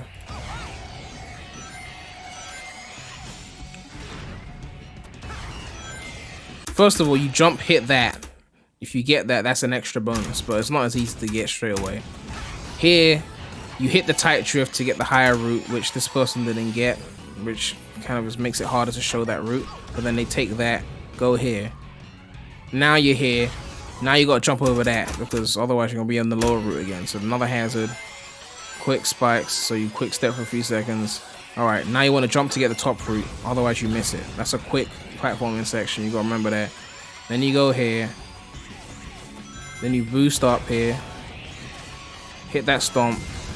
Then there's an upper route with the water running, then there's a lower route. Then you hit the water. Very few obstacles here until you get into this section, which they got some obstacles. If you're confident, you boost. If you're not, you take it a slow way. And you go through here, quick slide, hit the rail, jump, up, bam, bam, poot, up there, stomp on that, go through quick, jump so you don't hit the bottom route, bam, stomp, go. Now you get up here quickly, bam, bam, hurry up, wasting time. What are you doing? Hurry up. That's the slow way, but okay, cool. Gets through there. Now you go through here, hit that boost. Now you can get up there, you can do it the slow way. It depends on how you defeat those enemies. You jump here, otherwise you go back down again, so you gotta be quick. There's a lot of quick reaction stuff that makes it interesting. Alright? A lot of quick reaction stuff. The level in Forces... Sorry, not Forces. The level in Frontiers is already over. It's already over. We're minute 26 in. We're already 50% more than what was done in Frontiers. We wouldn't have gotten to this had it ended in a minute. DJ Mine donated $5, said you literally go from the first part of Jen's Chemical Plant to the last part of one. Literally, they just skip everything. So you got a couple routes here, the rainbow ring, all that. Then you get here again. Now you can just let it take you to the rail, or you can quickly hit that hone attack to take that other route. Bam. And this is one of my favorite parts. Boost up the incline. You hit the boost. So hold on. So 1 minute 57. Okay. So let's go back to the Frontiers one, right? So you hit the spring. So here in the Frontiers one, you home and attack the spring, and it takes you pretty much right to this rail. So you can just nicely land on it and get to the end of the level. The Generations one now, and these are subtle things that make levels more engaging, right? The Generations one, you go here, you hit that boost, straight up the incline, in the air. The rail is all the way there. You're not gonna just go there. It's not taking you straight there. You gotta hit that air boost, land on it. Preferably an air boost stomp if you want to flex, but you got an air boost to land on that. So you got an aim miss off. See, you missed it. But when you pull off that air boost stomp, but you land right on that rail, it's so satisfying. Otherwise, yeah, you can take the bottom route, but you know when you take that air boost rail, that shit hits different.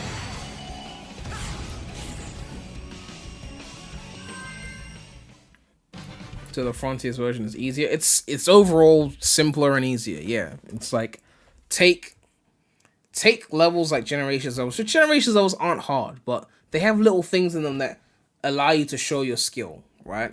Because like if you boot up Generations, you can still somewhat tell a skilled player from a non-skilled player, because they'll always fall into bottom routes. They'll miss slides. They'll miss those little jumps. Like on your first playthrough, for example, like on your first playthrough of Generations, like say it's your first playthrough of this level, you will miss that. That right there, you won't see that. You go bottom route. But anyone who remembers the level, memorizes it, is gonna hit that. There's other examples as well. Right here, you might fall if you don't pay attention.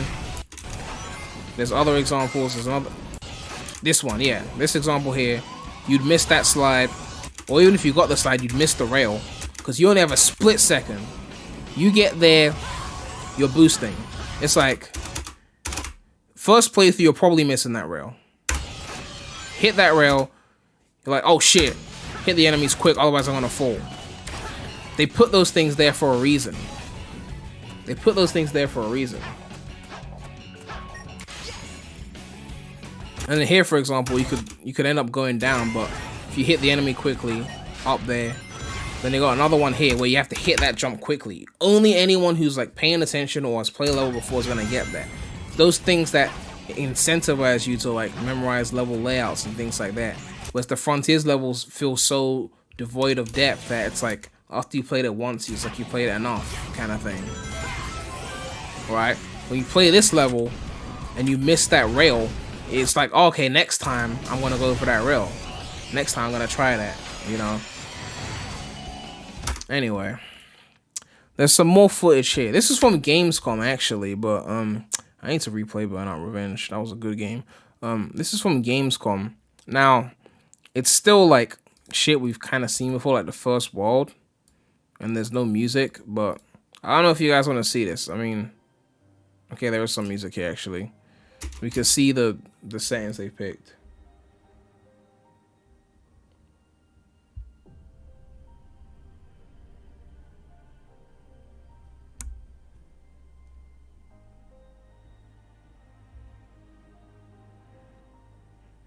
Playing around with these physics settings is gonna be interesting though.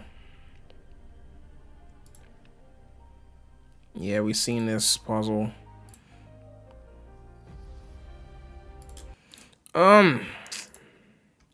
Let's skip to something else. Oh yeah, Hoshino, creative director of Sonic the Hedgehog. He posted some shit. Let's go through this. They made a whole article about the new Sonic Team animated logo. I'll play a video of it here actually. I'm sure everyone's seen it by now. It's the new Sonic Team logo, and they made an article to like commemorate it essentially. This was posted yesterday. Yo, Silver Nick with the $10 donation. Thank you for the support. I mean, these are early levels within the first island, plus you have 5 islands and Kronos. There'll be like a lot more, so it makes sense if the Kronos has the easy.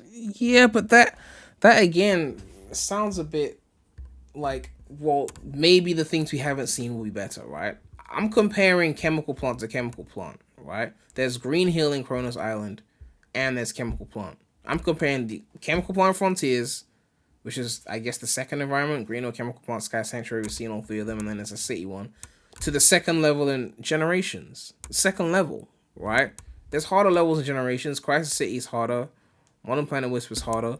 I compared second to second, and you can see that the one in Generations has more going for it in terms of what you're doing.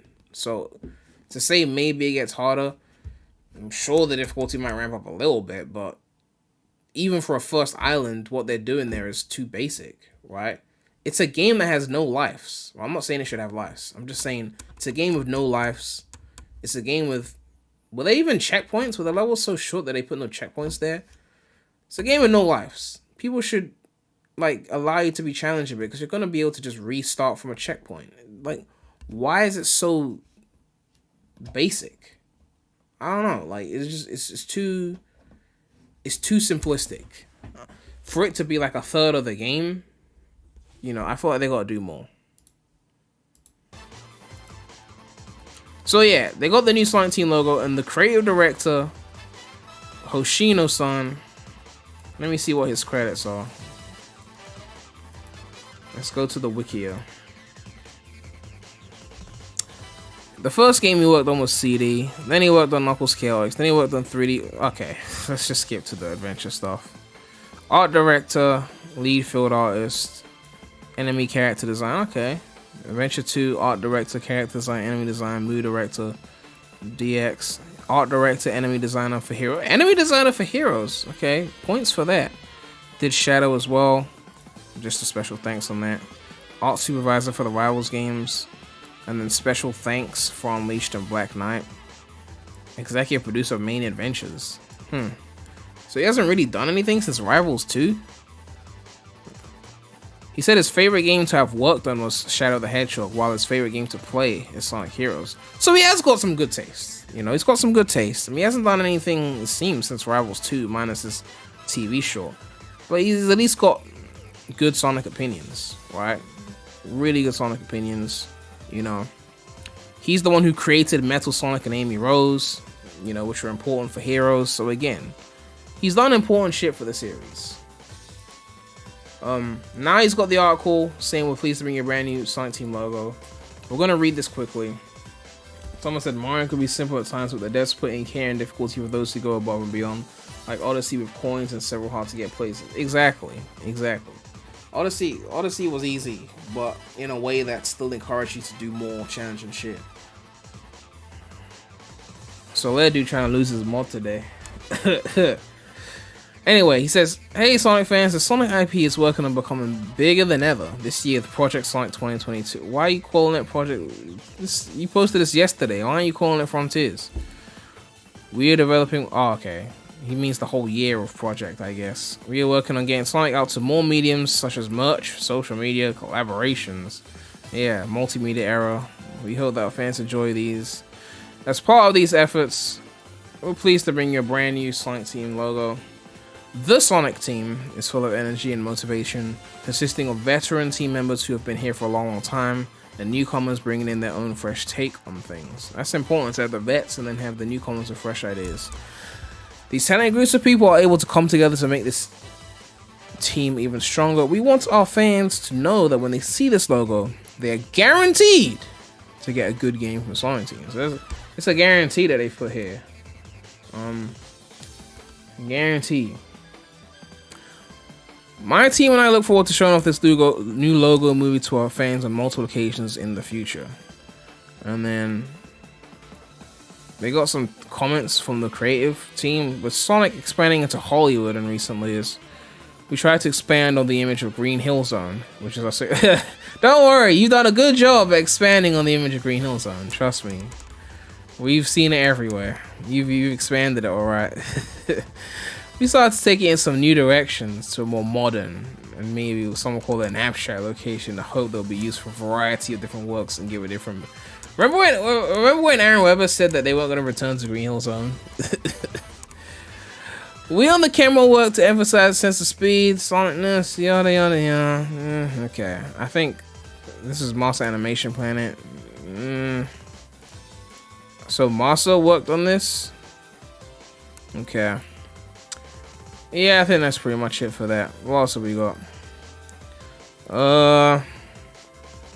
IGN Japan.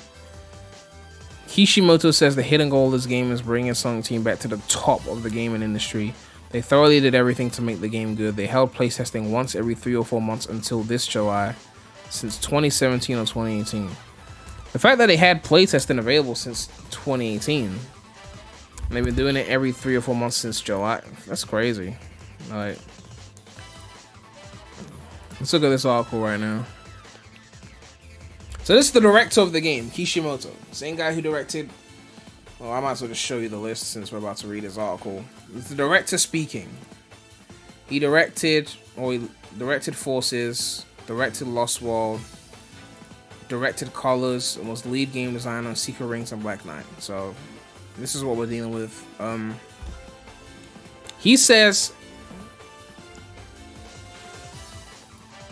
Yeah, this translation is poor, because here it says the hidden goal is bringing Sonic Team back to the top of the game industry. Here it says, let's become the Sonic Team that shines in the world once more. I want you to run through the top. Yeah, the translation is bad. Anyway.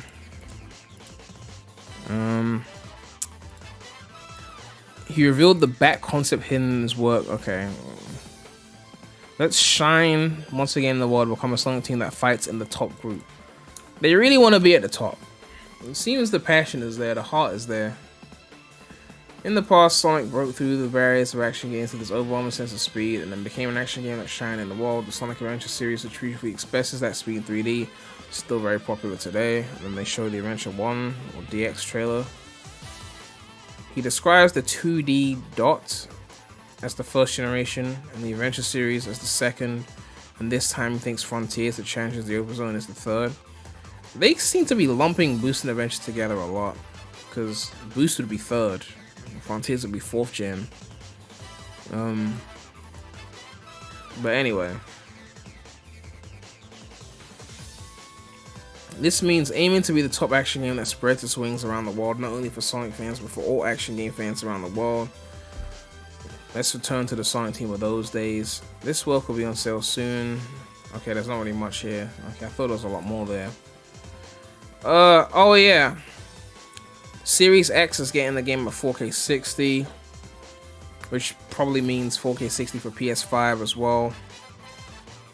And then for the previous gen, I don't know what it's gonna be. Maybe 1080 60, maybe 1080 30. Forces was 1080 60, right, on PS4. So probably 1080 60 for that generation. Switch will obviously be 30 FPS at some 480p or something. But yeah, 60 plus for Series S and PS5. Series X and PS5. That's good. It seems like the scripts in Frontiers are almost entirely different between Japanese and English. So they got like different scripts. Yeah, I mean that's just localization, right? Yeah, this is just localization. Like, they're not gonna use the exact direct translation. Yeah, this is just localization.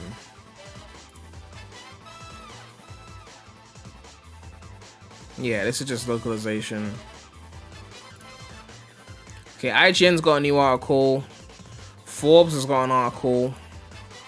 Gamer Braves, 4gamer.net, and then hardcoregamer.com. Alright, we'll go through these articles and then we can dip. Well, I can dip. These are obviously opinions on the game and shit like that. What headphones are these? These are just some cheap Panasonics I got off of Amazon. Honestly, nothing special. I only got them because I don't want to wear headphones when I pierce my ear, but you know, I still use them now. Are they comfy? I mean, they're lightweight, so you don't feel them too much. That's the benefit of them. Anyway, Sonic Frontiers, you can't even scratch some bosses until you unlock Super Sonic. Some Sonic Frontiers bosses will be seemingly impossible to defeat before the player unlocks the ability to turn to Super Sonic. Super Sonic are more powerful. We know what Super Sonic is. It seems the form will be a key part of beating the game. Speaking to IGN Japan, Sonic Frontiers director Kishimoto, or Daddy Quiche, said players will encounter a handful of bosses in the open zone that Blue Sonic can't even scratch before the power-up is unlocked. Normally in Sonic games, you encounter a boss and you'll fight them as regular Blue Sonic. In Frontiers, there'll be bosses that Blue Sonic can't even scratch. They always say it as if it's like unique to this game. There's been plenty of Sonic games where you need a Super Sonic for a boss. Like, they say like normally, like, you know, this didn't happen before, but in Frontiers, you need Super Sonic for certain things. Yeah, that's how it was like before Kishimoto took over the franchise. You need a Super Sonic for certain things. Anyway.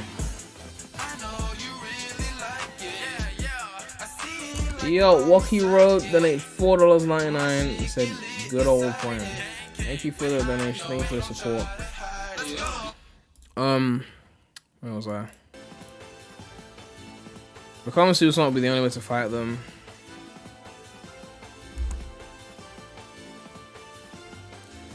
The mechanic was shown off in the game's new trailer.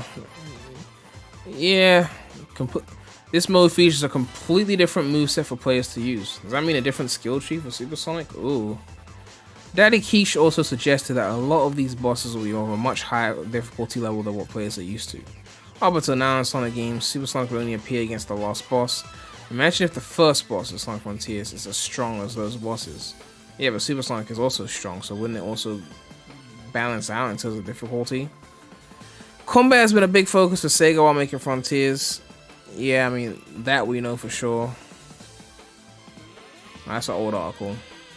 With players needing to combine Sonic's speed and skills in order to overcome each enemy, the game will feature an extensive story as well, featuring other major characters including Amy and Dr. Eggman. And then they've got a 10 best Sonic games list. What is this? IGN unleashed the top 10. Oh, this is the one we reacted to, isn't it? Yeah, I remember because they put CD over Sonic 2.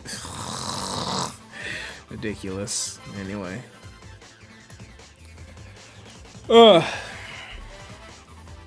Okay, Forbes has got an article. This is from yesterday as well. It says Sonic Frontiers hands-on impressions is actually decent. Let me zoom in. With much of the recent footage of Frontiers looking rather promising, I finally got to play it today, and it was surprisingly decent. While there is plenty of criticism elsewhere that the game isn't graphically all that, no one said the game wasn't graphically I mean, unless you talk about the popping issues, but like graphically, I don't think the game was ever dissed graphically unless you were just looking at the Switch version. It does at least play better than I was expecting, in that the game is somewhat open world in scope. The demo is pretty linear, but it's clear that the game opens up as you progress, because the demo's at the beginning of the game. Obviously, this person probably didn't play the Ares Island version. What works better than expected is that traversing areas is both fast and intuitive. Sonic obviously speeds around at a fair clip, but you can also jump on the rails and bounce around in amongst that. Big open world games suffer from travel fatigue as characters don't move all that quickly. Sonic, by obvious contrast, can zip everywhere, and that makes exploration more satisfying as it occurs at speed. Boosting is handled by the right trigger, and looping enemies requires you to hold a button down while completing the circle. Attacks are handled nicely by pressing a button when a triangle icon appears over an enemy. How much is left in it? It's almost done. When firing, you can initiate multiple hits, but you need to be wary as doing so leaves you open to attack. Watching an enemy's animation is key, as they telegraph their moves, allowing you to boost away if you keep an eye on things. The only real criticism I have is that there's too many instructional and narrative cutscenes. The game should just flow, as it already feels natural enough with Sonic boosting everywhere, so breaking it out takes away from that. So they're teaching you too much. I still think the environments shouldn't look so bleak, but Sonic Frontiers could be promising instead it gets out of the way of the Blue Hedgehog and just lets him go fast. Let me go fast! No slow down, otherwise bad. Sounds like a casual, but who knows. Now they want me to pay money. You can fuck off. This is from Gamer Braves, from TGS 2022. It says Sonic Frontiers preview, a new step in the right direction. Let's zoom in here. Let me dash like a maniac. Yeah, kinda what they're saying, innit? Over the course of Tokyo Game Show event that's happening over the week. Man, has anyone seen any Frontier Steam Deck footage? Did they have Steam Deck Frontiers footage at Tokyo Game Show? Because I want to see that. Or Switch footage. I want to see that. Okay. We got the opportunity to head over to the Sega booth and try our hands on a demo preview for the other. Yeah, okay. I gotta say, the new art style for the game just works. Here's our thoughts on the game. The art style, you mean photorealism? Sonic Frontiers has gained quite a lot of traction on it, with tons of fan criticism where previous gameplay footage was shown here and there. Most of the complaints are about how the game felt unfinished, or a large open zone that feels barren or lifeless. Admittedly, I too had reservations about Frontiers at first, but just about every Sonic game I played in the past had well structure. Oh, he said every Sonic game he's played, so he hasn't played all of them. Had well structured levels which was mainly built on optimizing your run. But having to try out the demo preview here at TGS, Frontiers has some potential in bringing new ideas to the series. One thing that I'm extremely glad about this new Sonic game is that from my time moving Sonic around the game, the control scheme felt really smooth. Since the last main 3D Sonic game that I played was Forces, and that game had some polishing issues, whereas in Frontiers it really feels like Sonic has been given the golden finish that Sega's mascot truly deserves. They show a little picture. To further elaborate, Sonic's run feels especially good and fluid, and while even you're not zooming around the map at maximum speed, it still feels like you're going at a speed that Sonic himself would consider to be a brisk walk. It's nice to see that Sonic actually accelerates at a decent speed, because people previously had worried about earlier footage when that wasn't the case.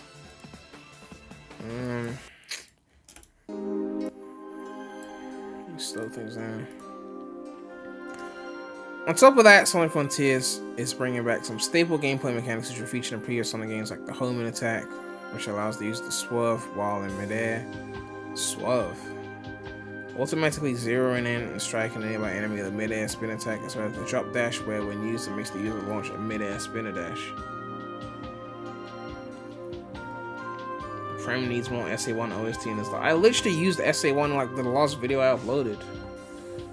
Not only that, but Sonic has got a new gameplay mechanics too, where he has now access to light attacks to do while performing air combos. So instead of previously spin dashing repeatedly, you can now perform a spin dash into air combos, which honestly feels like a breath of fresh air, as it gives us some brand new leeway in terms of gameplay. He also still has his dodge ability. I'm not reading all this out loud because my voice is tired. Skill tree, didn't understand most of it because it was in Japanese. Art style, admittedly I was personally iffy about the new art styles. He likes the new enemies, they're very unlike the classic Sonic badniks, but in a good way. The overall atmosphere of the game and vibe is very reminiscent. All in all, such a blast playing through the demo and looking forward to when the game launches. Okay. So we got a few more left, and then I think we're done, unless some new shit has come out. Actually, let me quickly check the Bird app and see if there's some new shit that's dropped.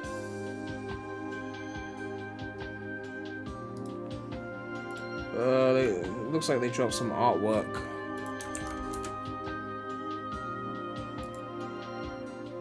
Grand battles await. Alright. Oh, look at that. Just like I said in my video when people complain about the Sonic Origins price, I was like, it's just gonna go down before Frontiers comes out. You can get it for $28 now on the eShop. So, yeah, actually gone down. Going down, it's going down. Is there anything new? Alright, cool.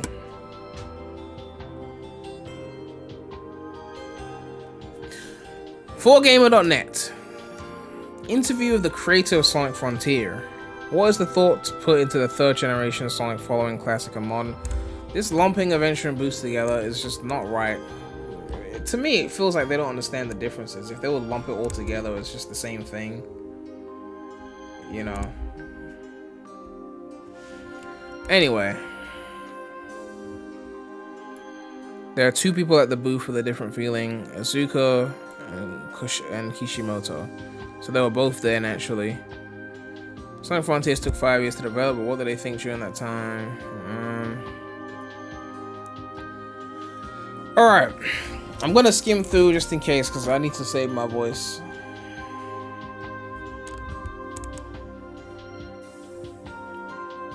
Thank you for your time. First of all, I'd like to ask about the open zone. It's a major feature of this work. The styles, various gimmicks scattered on the wall map.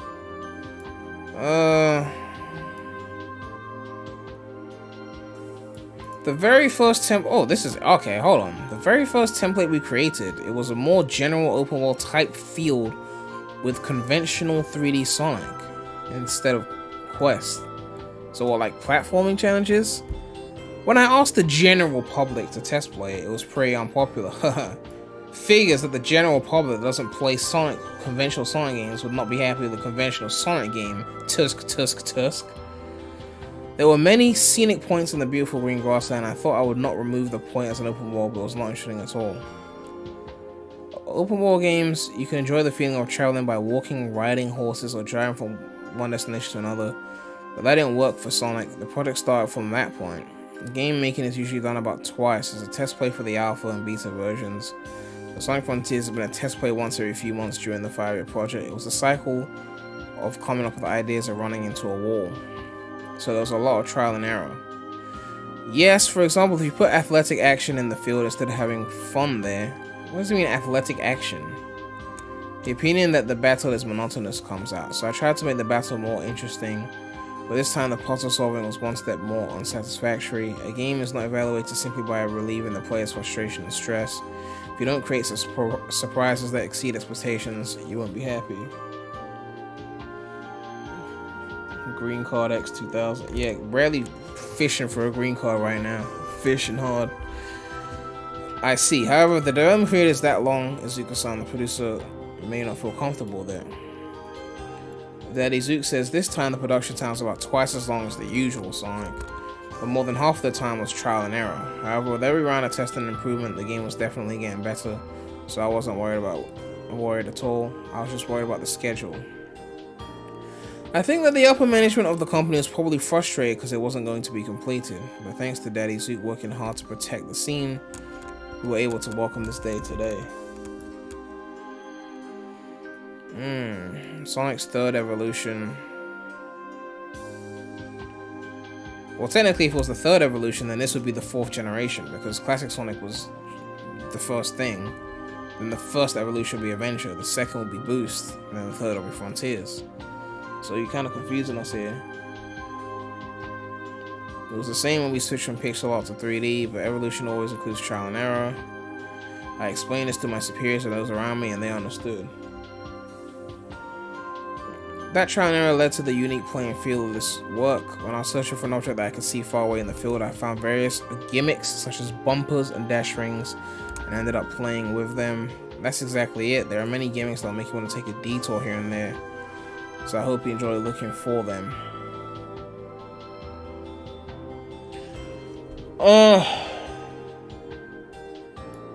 Sonic Frontiers was exhibited as a playable game. Okay. I'm very sorry that there was a long line of people waiting for 3 hours on the general public day of Gamescom. Man, 3 hours? My blood are not gonna last, man. If I gotta queue up 3 hours to play the demo, what if I need to pee? They're not gonna let me back into the queue. I'll be fucked. Like, the fuck? Even so, many people like Frontiers and there are many evaluations that they'll definitely buy it. I got it, however, such a reaction was inevitable, or rather something I was convinced by the evaluation of the test play so far. So at TGS 2022, I hope many people will try it and learn about its charm. Kishimoto says, at Gamescom, it was actually just before the Master Up. It was time to finish, but when I heard about Gamescom from Azuka at the time I was about to face the final debugging, I was inspired. Even today it's been played by so many people that the queues for the demo stands are limited, and Sonic is right in the middle of the Sega booth. I'm really happy about that. It's just overwhelming. It really took time. It took a long time to come this far. Aiming for Sonic to be accepted in Japan and other Asian countries.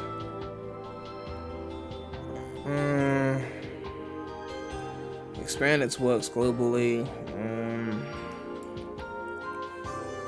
I'm so tired of reading.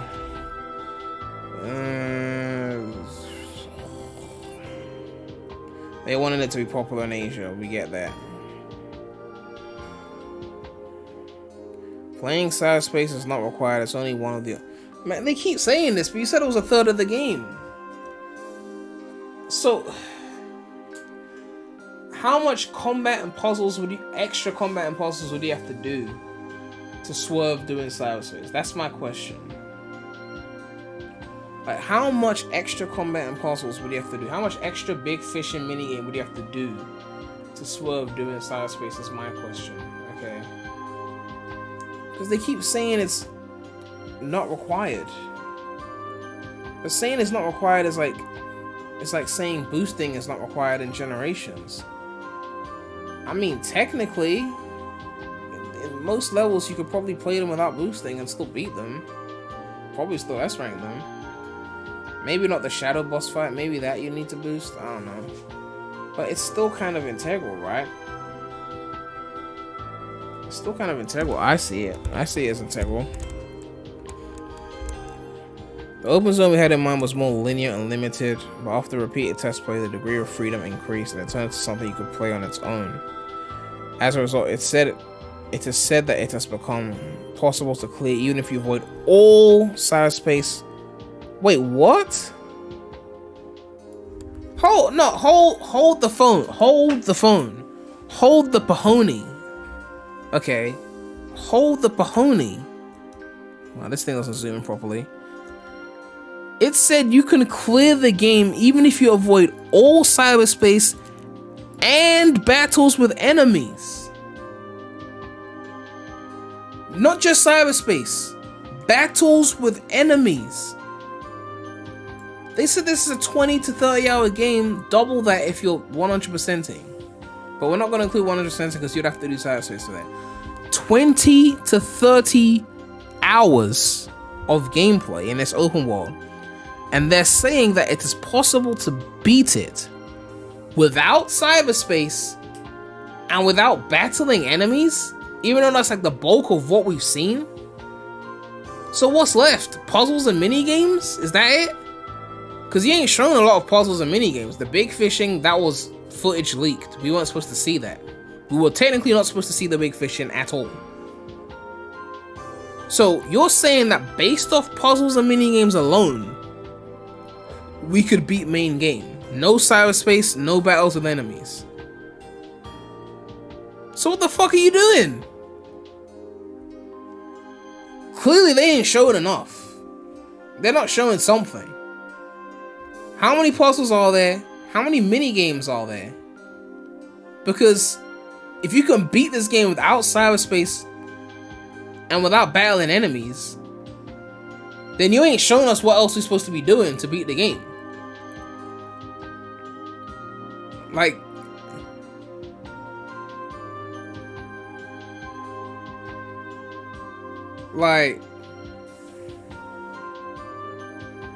I don't know what crazy puzzles that they've got there that we haven't seen yet, or crazy mini games other than Big's fishing. Maybe there's more than Big's fishing. Maybe there's tails flying. Maybe there's Knuckles digging. I don't know. Maybe there's something. Because if you could skip all that and still have a full game,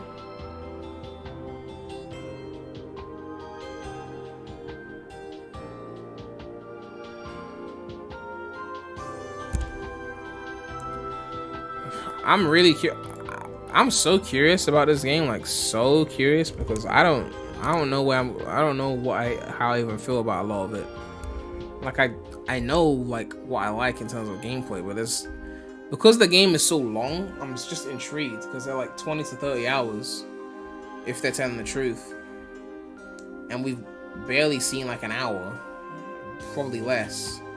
I'm seriously wondering if it's gonna feel like it's dragging on for too long, if it feels repetitive, or if it's really just that engaging. That's what I'm like curious about.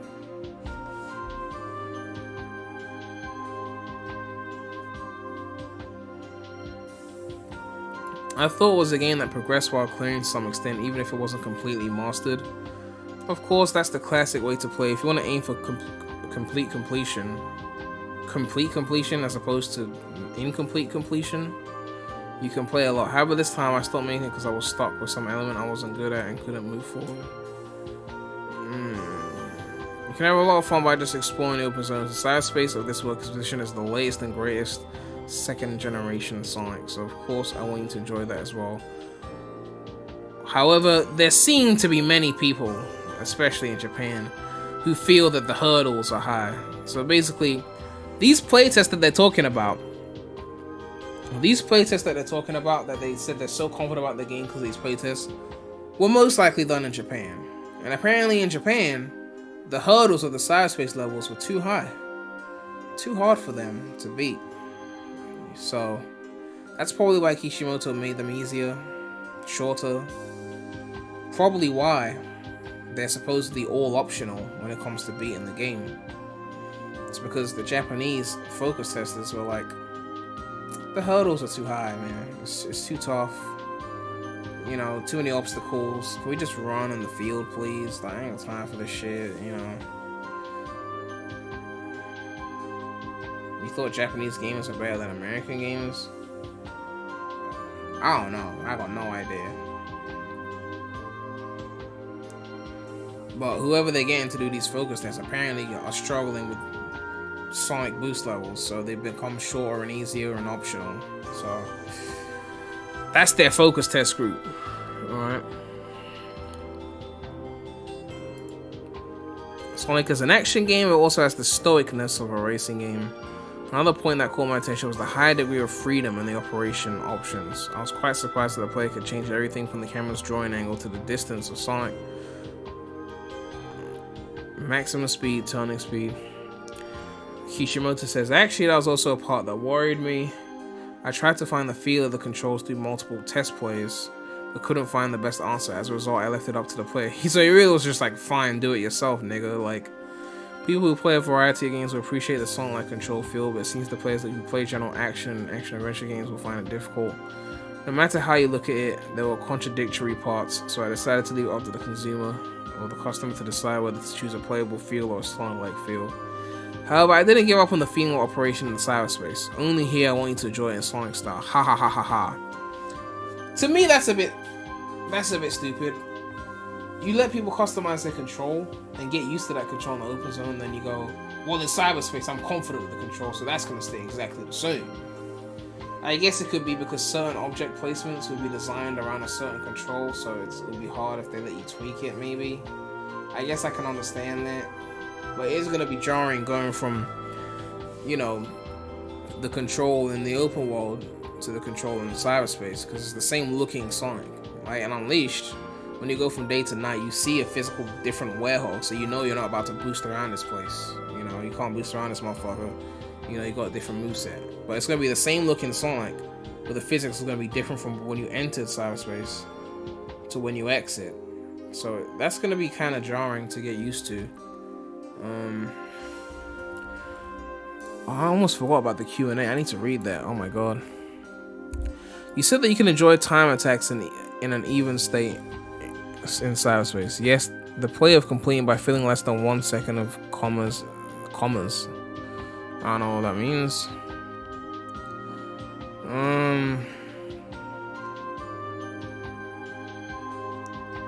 Yeah, they talk about story.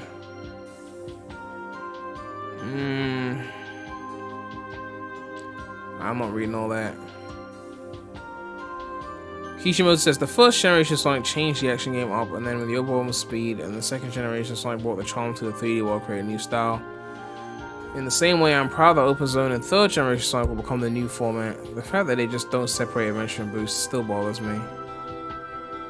Izuka says Sonic Frontiers, the long-awaited masterpiece by Sonic Team, will finally be released on November 18th. November 18th? What the fuck are you talking about? What the fuck is you saying? November 18th. November 8th, right? I don't see no regional difference in Japan.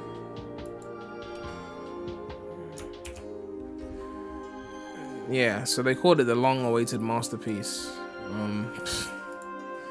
Alright.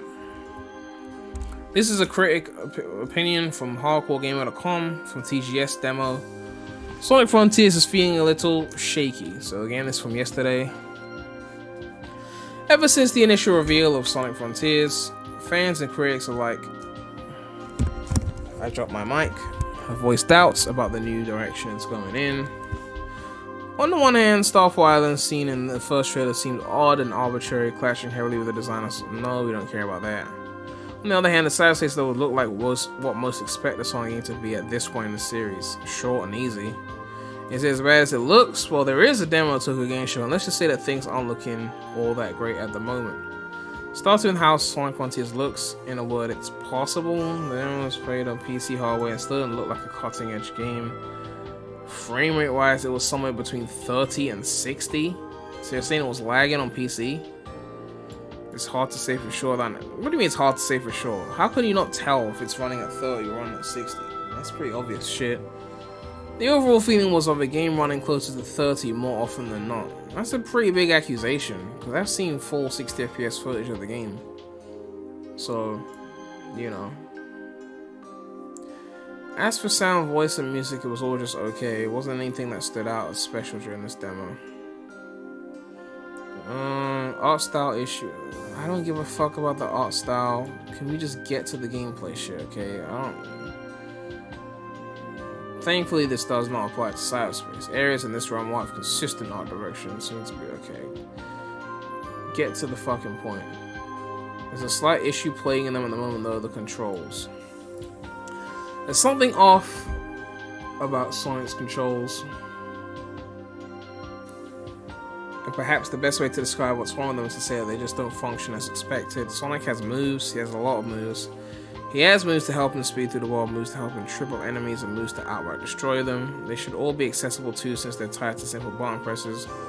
But that's not quite the case. His signature homing attack is mapped to its own dedicated button now, but it only works if a prompt is on screen. That's literally how the homing attack works, though. That prompt doesn't always pop up fast enough either, so Sonic is just left floating for an awkward split second before he can continue. Oh no. Light speed dash is similarly affected, thanks to being tied to the left stick, the one used to move. So he'll either execute the dash or the player misses the timing, and he'll just do nothing. Boost feature is back too, that makes Sonic much more floaty and difficult to control. It was thusly difficult to find a good time to use it. You couldn't find a good time to use the boost in an open zone? Okay. Similar things could be said about fighting, dodging, and blocking. Put another way, there's no signature Sonic flow in this game at the moment. It all works and one could, theoretically, get used to it. Still, past Sonic games, and they link to Sonic Colors Ultimate, were pretty pick up and play in terms of their controls and entering that flow state. So what's up with this one? Well, it's not Colors, that's for sure. So yes, the meat here is indeed in cyberspace. So here they're saying the meat here is cyberspace. And that was in fact where most of the fun in this demo was found. That fun was not easy to dig out though, thanks to wonkiness involved with the controlling Sega's Blue Hedgehog though. So hopefully there'll be some improvements by the time it releases this November. Altogether, this demo painted a picture again I was almost there, despite looking decidedly average. The control issues of Sonic Frontiers are dealt with. Sonic fans might have something decent to look forward to over the next couple of months.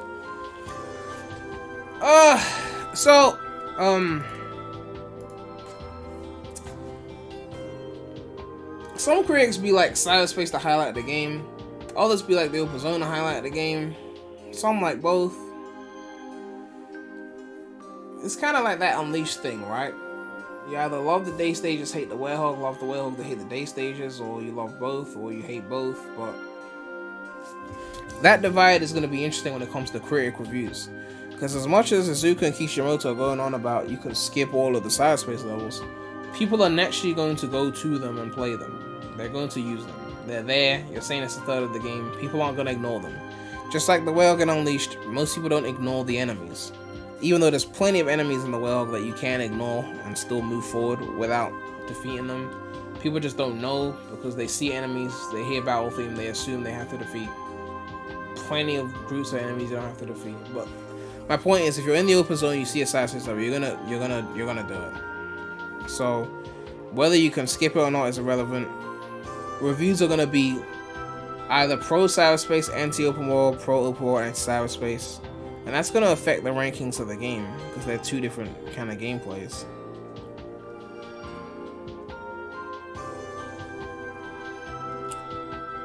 In an ideal world, they would both be really great, and the cyberspace would be the most replayable part of the game. But cyberspace doesn't seem replayable to me. So the open world seems like the more fun part. But I'm not going to replay an open world. Once I've gotten all the collectibles and beaten the game, I'm probably not going to run around the world doing fuck all, because it's not like Spider-Man where you're swinging around and shit where it's fun. Anyway,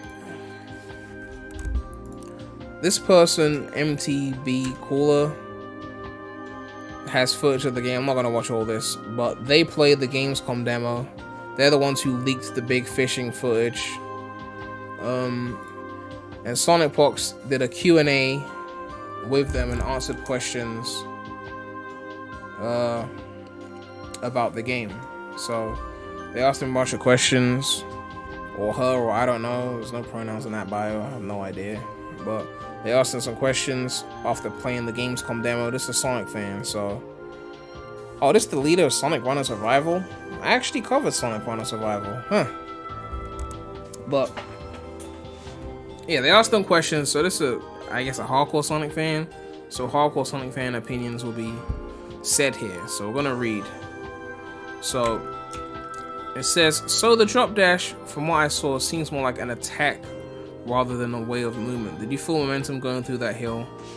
Answer, it definitely isn't an attack, though it is rather sluggish to activate, especially during combat. It only activates after the double jump. I don't remember if there was any rolling physics. In general, I felt that the drop dash was forced in there since fans like it so much. You have about as much turning control of the drop dash as, say, Jen's boost, and it does slowly get slower. So basically the drop dash has poor turning control, it seems. Obviously not good. You can only activate it after a double jump. I feel like to for you to have been able to activate the drop dash after one jump, you would have needed to map it to a different button or something. So I can see why they did it that way, but yeah. Right, so we got some menus talk. Oh no, yeah, Sonic Pox tweeted something. I don't know if I have the tweet open. I don't think I have the tweet open. I don't know if I mentioned it earlier in the stream. I'll try and find the tweet now.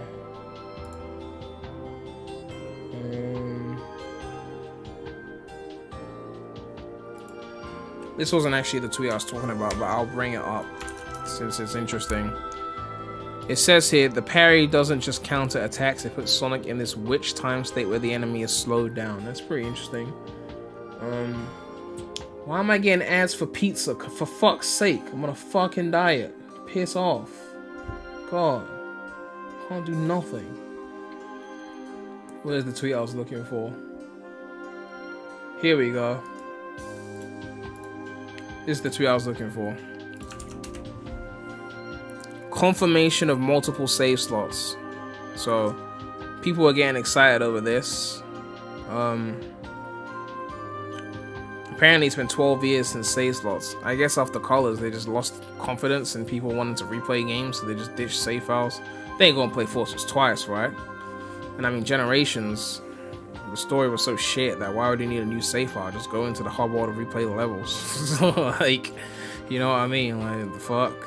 But yeah, multiple save files confirmed. I mean, I would have preferred like 5 slots. 3 seems a bit little, but it is what it is. Heroes had 99. Yeah, Heroes is really dumb with save slots. 99 slots, but the hour counter on each slot is capped at 99 hours. So you thought that people were going to create 99 save files, but you didn't think people would play the game for more than 99 hours. Clearly. I guess you thought you'd get 99 hours of one file and just move to the next one. Why would you keep the counter at 99 hours?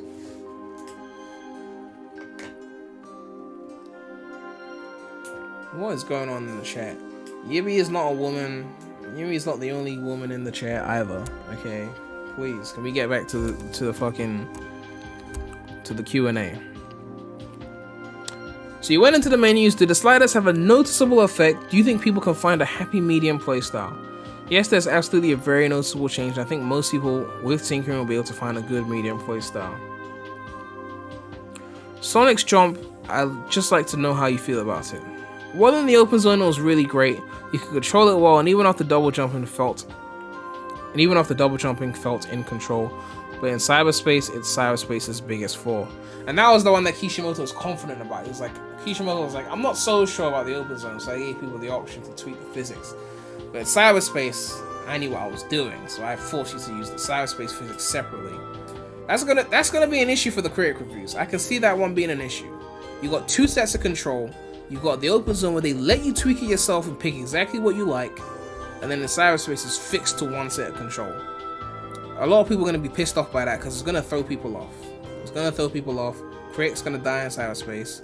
Blame it on the change in control. So that's going to be an issue. Anyway, big one. Cyberspace. So Sonic's regular running speed is pretty slow in the open zone unless you pull off that trick I did in session 2 where you boost right before a jump to emulate a spin dash jump. You feel like you're really quickly transitioning back to running speed. So basically jumping at all ruins the most important thing of boost, which is flow. But wait, it gets worse. The air boost only lasts like a second and locks your direction? Why does the air boost lock your direction? And these physics that feel closer to forces but with a way slower jump, it makes it really hard to both estimate how far it will take you and also ruins your flow. I think it's by far the worst aspect of Frontiers. The best change they did was keeping the stages 3D or 2D. So the air dash locks your direction. This is only cyberspace controls, by the way. This isn't the open zone control, just cyberspace. So if you were thinking that it was open zone, no. I guess because there's so much rail switching and then jumping into hoops, I guess they figured if you're already facing the hoop, they don't want you to jump dash and then turn and miss the hoop or some shit, so they just lock it.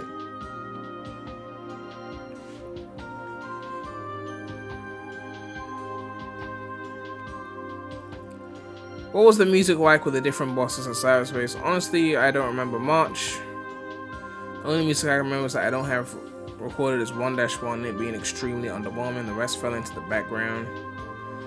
How did you find the general exploration? General exploration was pretty great. I really want to... Why is this not a standard thread? Why is this like all over the place? I don't know. General exploration was pretty great. I really wanted to explore a lot of the side parts. It was really painful not being able to explore at my own pace due to needing to keep in mind that there's a time limit, which is a good thing. One major change that is easy to take for granted when you haven't played is the boost being on RT. It allows you to move around and boost at the same time, since in Frontiers you need to work in tandem with the right analog stick. Yeah, because the camera control makes sense. Combat. What's it like fighting bosses and small enemies? Ninja was amazing, though it can get really button mashy when you know how to fight them. The small enemies were boring. Tower is rather fun as you need to avoid his ring mainly.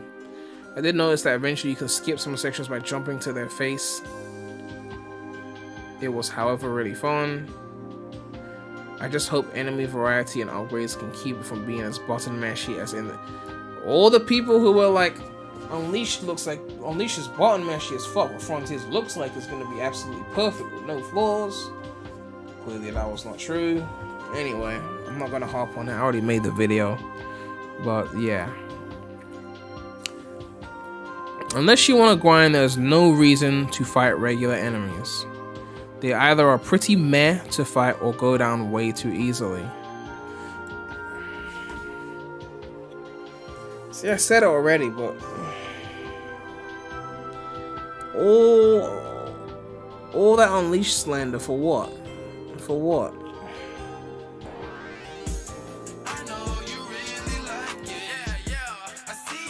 Jason, that artist, donated 500 yen.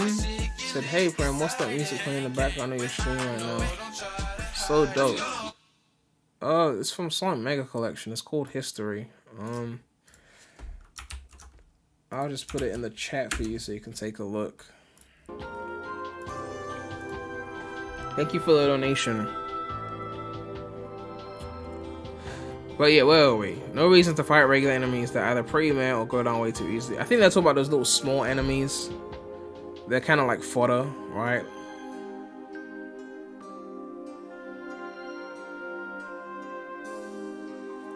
You don't get too much XP, so I can imagine unless they're put on a tight platforming section, most people would ignore them. Guardians is where it's at. Those are mostly fun except Asura. Mainly the flying off and the hitbox of the lightning barriers. I got hit way high up in their face. You can farm gears through Asura. Through each side loop around his legs gives you a gear. Okay. That's good. Big the Cat, what can you tell us about him in this segment of the game? Big, yes, there is more side stuff. The voice memos were Eggman themed. I think they contain Eggman's notes on cyberspace. Most of the interesting stuff was locked behind multiple golden tickets. Okay. Let me quench a major rumor, by the way.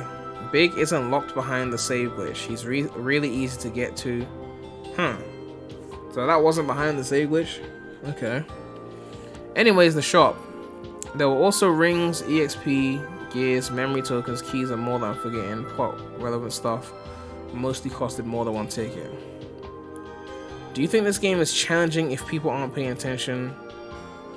What do you mean challenging if people aren't paying attention? I mean, you should be paying attention when you're playing, right? Could they see themselves dying a lot? Yeah, especially later on, I believe. Other than Asura, all my deaths were me being careless. I would have liked a ring counter on Sonic himself, though. Are there any other side notes you got for us based on your experience with the demo? I think Frontiers has the potential to be a bridge between adventure and boost. This game, if it is received well by the fans, may make modern Sonic fans more united, which is huge. Someone said, please don't tell me it's a bad game. Someone said it's, and then the same person said, it's one of the best modern Sonic games for sure. Alright. I think we've gone through everything. Oh my god, I'm tired and hungry. Not a good combination at all. Dangerous combination.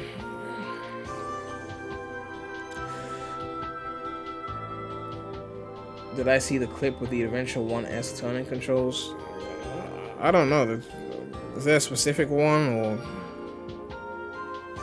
I've seen? I mean, you got tweakable physics, so I'm pretty sure you could tweak it so that you can turn sharper or less sharp.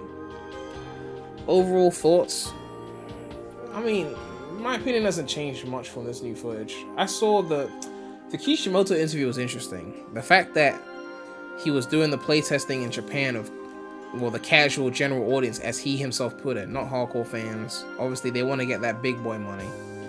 If that means diluting what makes Sonic feel like Sonic, at least in terms of boost levels, if it means diluting that to get a wider audience, I think that's what they want to do. So they're not worried about making shit like challenging cyberspace levels. They're more concerned about making it accessible. That's why cyberspace levels are short and easy. Apparently the Japanese playtesters weren't as big of a fan of cyberspace, which is probably why they're optional. So I'm not expecting too much challenge in this game. I'm not expecting too much high quality platforming in this game. It feels like a game that will be fun for one playthrough, and then that'll be it.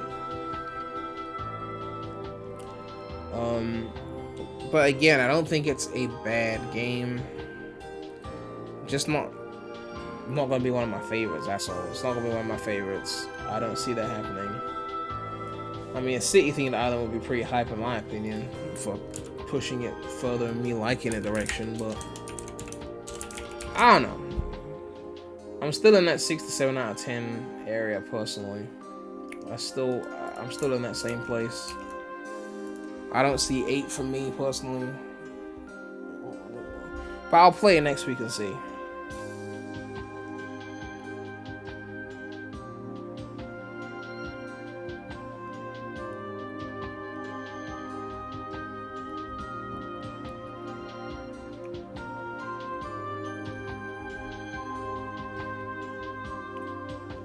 But yeah, this happens to a lot of franchises when they want to hit that wider audience. They start to dumb things down. You know, they got difficulty options for like movement and shit, but like platforming is platforming. They don't have no hard mode cyberspace from what I've seen.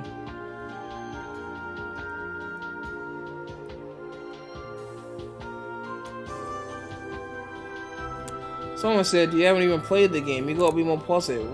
What does that mean? So because I haven't played it, I should be more excited? I'm just forming an opinion based on what I've seen, what they're saying.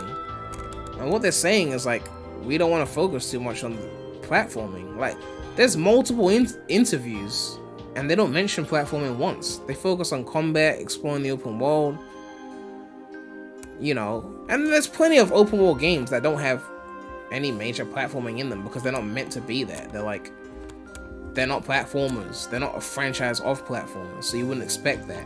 But with something like Sonic doing an open world, you would expect more platforming. Odyssey is an open world, multiple kingdoms.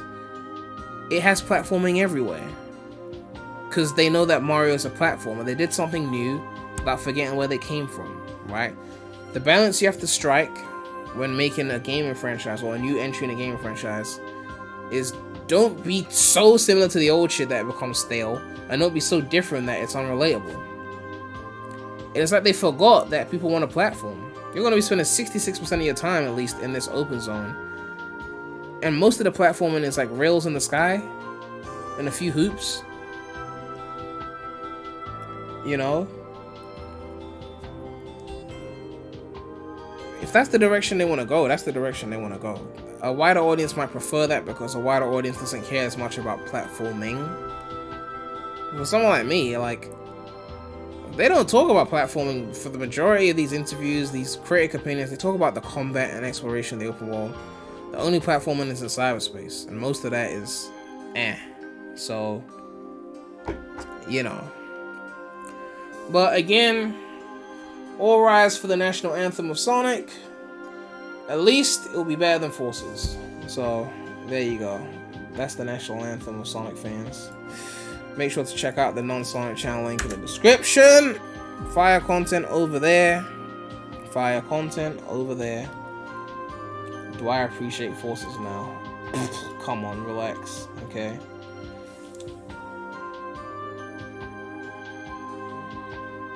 Make sure to like, comment, subscribe, hit that bell. And yeah, unless there's any other news that I missed, I'm about to dip because I'm starving right now.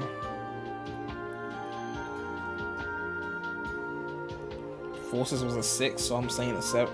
Forces was a 5. A 5. But yeah, I'm out. I'm tired. Thanks everyone for watching. It's been real. Remy out.